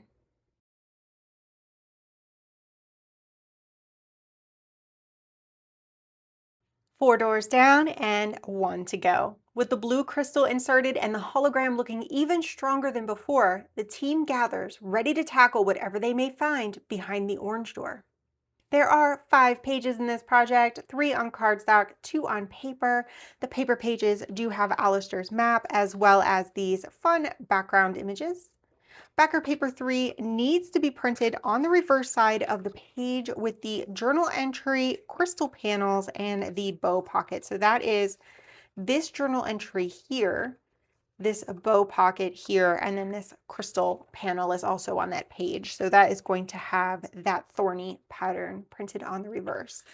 That backer paper 3 can also be printed on the reverse of the map page if you'd like to have it finished off. If you're not sure which pages are for this project, then look for the ones marked Part 10. For supplies, you will need scissors to cut everything out, or whatever you've elected to use to cut everything out with, liquid glue with a fine point and your optional glue stick, a bone folder and your optional scoreboard, and I've got vintage photo distressing on the edges of everything. So let's kind of move everything out of our way in an organized manner, preferably. Here we go, and bring our journal in, and let's flip to the next blank page, which is the next last page. We've only got one more after this. This is our final door, and we have those two background images, and those are going to go like so. So I'm going to grab my glue, and we are putting this one with the animated warriors on the left-hand side. This door is going to be the most dangerous door that they entered. They've used wit and cleverness and magic to cross through the other areas. This area is going to take something a little different, and I'm just going to line that up, smooth it down. Let's do the same thing on this side. Some glue around there. And I'll center this one up as well. And while we're here, let's go ahead and grab our little notes and observations label. I'm not sure why I'm not focusing. I don't know if one of these it thinks is a face. But we're going to pop that in right here because our little note is built into that background.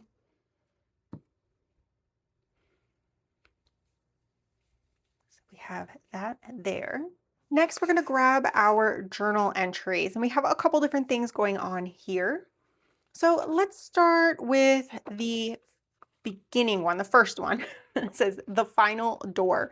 This one has two folds, one right along this decorative edge, and then here down the middle, because this is going to fold behind to become the back side of this flip. And I'm going to go ahead and glue this back to back.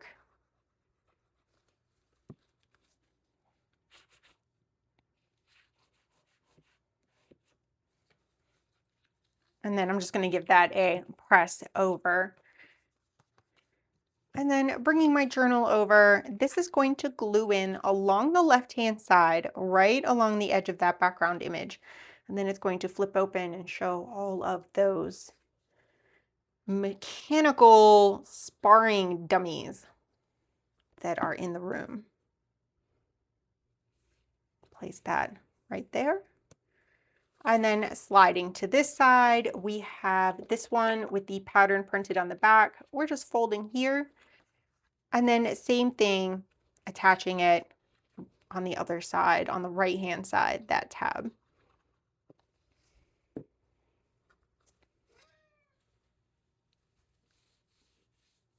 Just like that. Now let's go ahead and put this to the side so it can dry a little bit. And let's work on some of these pieces that'll go into the pockets and tucks and things. So we have two cards that we're going to fold in half and glue. These two here. So you just match up the corners, fold along the line in the middle on these. That's one, and here is number two. Next, we have our door and our hologram. We're going to glue those back to back.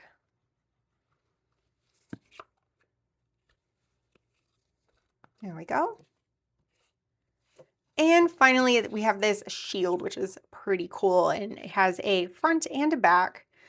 It does kind of have it up and down. You need to be able to put your arm through the handles. So try to keep that in mind when putting it together, but don't stress over it. So we'll pop those in place. And then let's go back to our journal while these dry a little bit.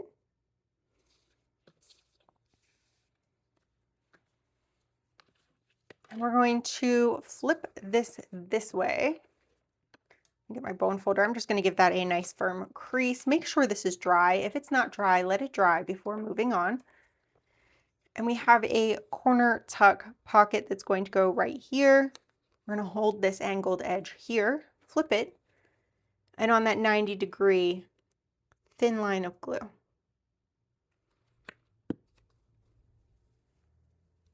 And then we're just going to put that in place here in the corner. Give that a fold just to make sure we're not caught up. And sliding all the way down to this side, we're going to open this one up. And I'm going to give that a crease as well. And we're going to create a pocket out of these targets. And they're just going to go right here. So I'm going to grab the top, flip it over, and put a thin line of glue on the 3 sides, the left, right, and bottom. And put that into place. Since we've just done that, let's let this dry. I'm going to put this to the side again. And let's go ahead and build our crystal and put our map in, and then we'll put the ephemera into the pages. That way we're not sitting around waiting for glue to dry. So here is our crystal. I'll grab my crystal box. Get that ready. For our final crystal, I also have our little orange light. And we're going to fold along those 5 lines, and then fold all those tabs down on the caps. And I say that because I've missed one, and then I go to put it on and I just missed one right there, so I had to fold that one over. I'll check this one as well. I feel like that one is not creased either. All right, there we go. I'm going to put glue on the glue tab.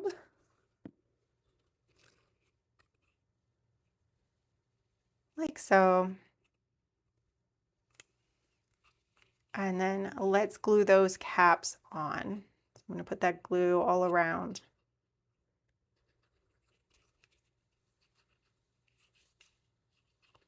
Like that. And then press all of these little tabs into place on our final crystal, the orange crystal. And then we'll just flip that over and do the same thing on the other side.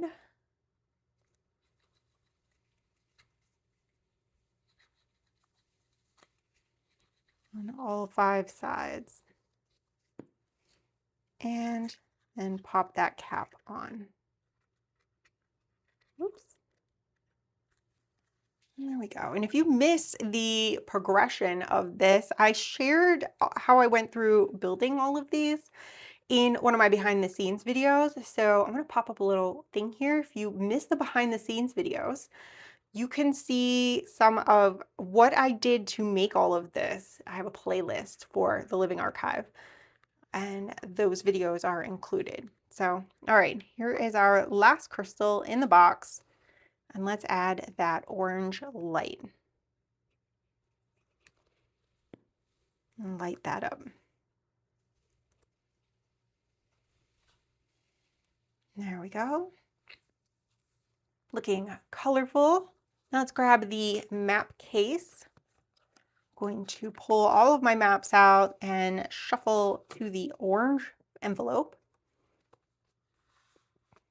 Making sure, because last time I put the label on the wrong side, making sure I have it right side up, I am going to put this label on the top. Right here. And then we've got our map, final map. And I'm just going to fold that in half, tuck it inside. There we go.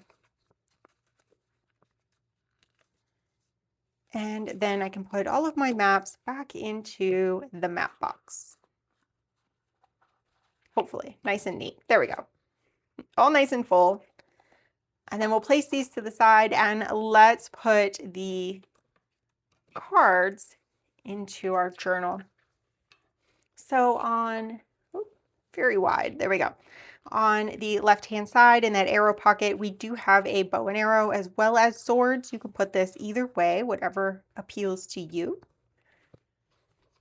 And then we're going to flip back this way, and we have the double-sided card, we have the shield, and then the door card. So those are all going to pop in here.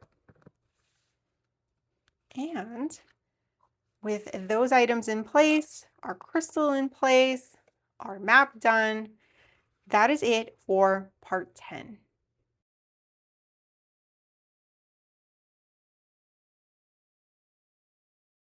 With all 5 doors explored and exhibits restored, the party returns to the Grand Historium to report their findings to Isolde Cromwell. They are confident their efforts will be rewarded.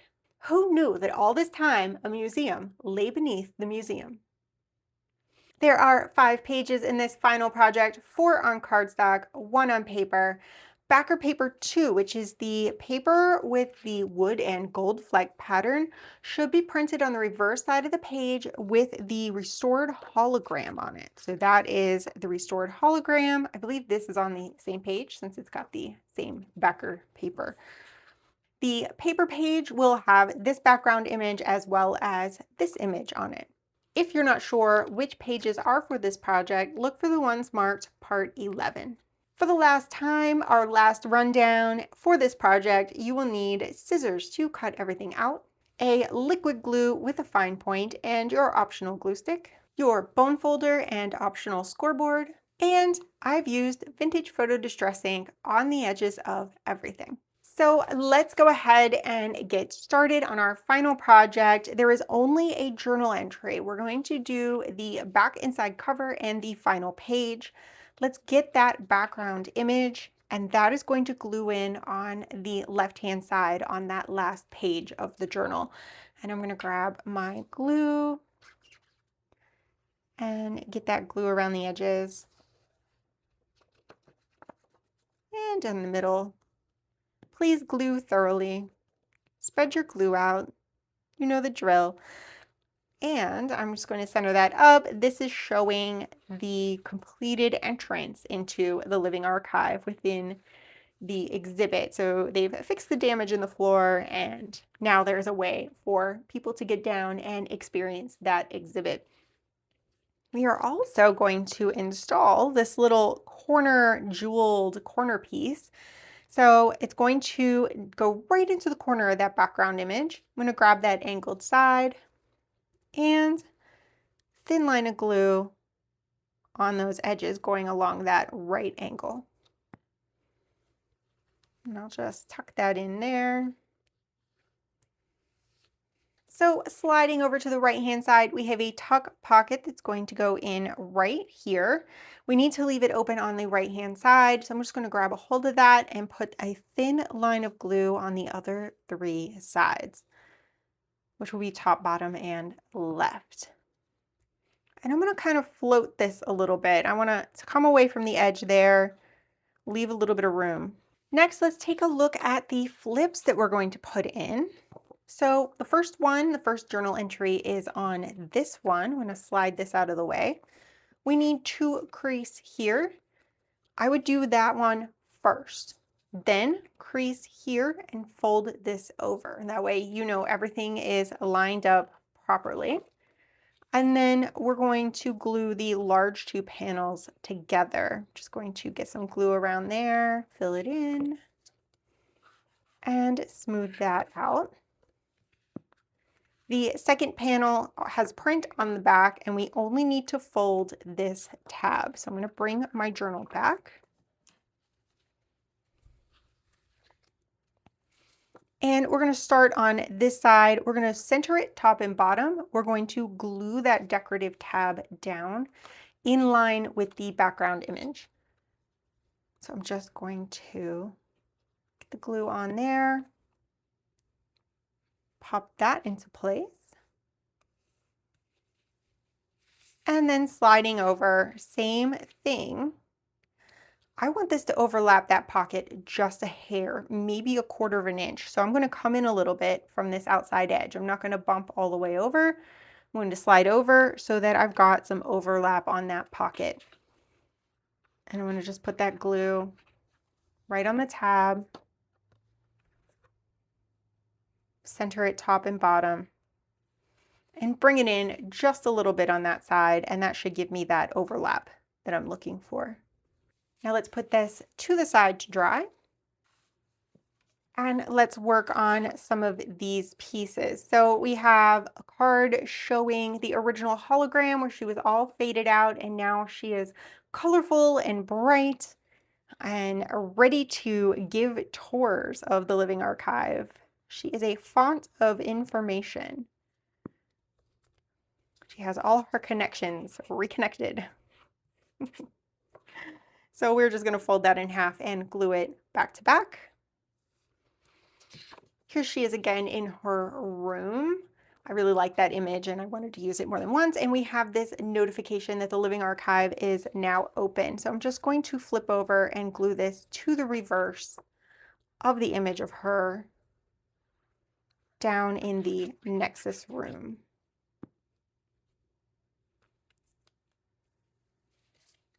And we'll smooth that as well. Now I'm going to put these to the side. Let's bring the journal back. And I don't know why I've had such a hard time in this project remembering to put these tabs on. These tabs have just been the bane of my existence. So you can put either one on either side. I'm going to do the blue tab on this side, and it's going to go right here. Help if I, there you go. It's going to fold over this entry here. So I'm going to go ahead and put some glue on both of those. Pinch, pinch, right in the center. I really feel like these are a great detail. And they're lying right in front of me. I'm not sure what the brain disconnect is for me today. So there's that one. And then we're in the same thing. I'm going to use this purple one on this side. I've got a little glue. Seems I've glued myself down over here somehow. All right, so fold that one in half over the edge as well. So get that glue on there. And again, I'm going to put this right in the center. There we go. And now we have a little tab on this side also. Now that these have had a chance to dry, I am going to crease them open. And starting on the left, we are going to add, this is probably going to cover up your tab a little bit. That's totally fine. That's by design, honest. No, I came to terms with some things we're going to have to overlap if I wanted to add those tabs in. It was just the way everything fell.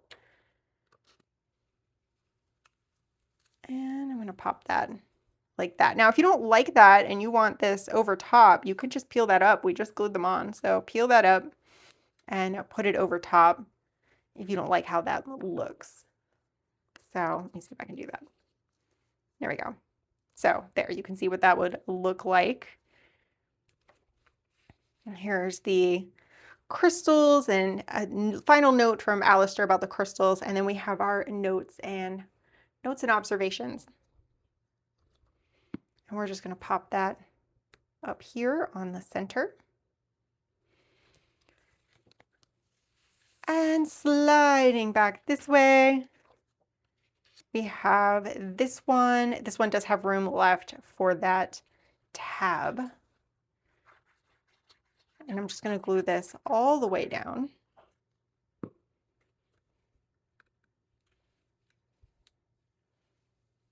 There we go. And we are going to label this one Notes and Observations as well. And this is kind of Alistair's notes and observations about his team more than the mission, which I thought was a nice touch. They are a unit. They work together. They know each other. They're friends, is how I picture it. Inside of this tuck pocket, we're going to place this card here. And you can place it either way. You can do it this way with the Living Archive is now open, and you can place it this way if you like. And then this one, again, either way, either with the faded hologram or the fully active hologram, that is going to tuck into that pocket. And this finishes the story of the Living Archive. If you'd like to stay up to date on all of my latest projects, then give this channel a like and subscribe. If you enjoyed this project, then be sure to check out my Etsy shop for more projects like this one. Frostbound Forest tells the story from the point of view of a researcher in a magical forest. When snow begins to fall in the late summer months, our main character heads out into the forest to investigate the cause. You get to follow along and see what they find on their snowy woodland adventure. Cursed Antiquities and the Umbral Society are a two-part investigation series told by Agent Hale of the Bureau of Esoteric Affairs.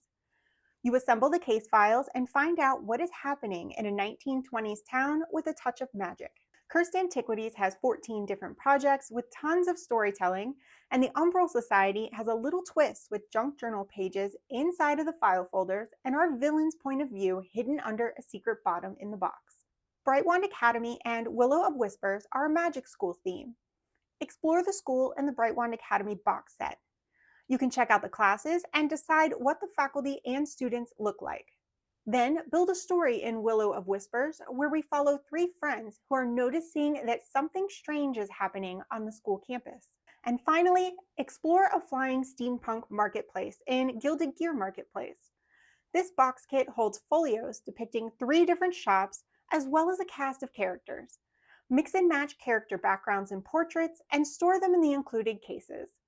Then check out Steam and Satin, a story junk journal kit about the marketplace's tailor shop. A missing shipment of supplies before an important event has Master Tailor Nathaniel Alden looking for answers. I hope today's project added a touch of magic to your life and that you'll craft with me again soon.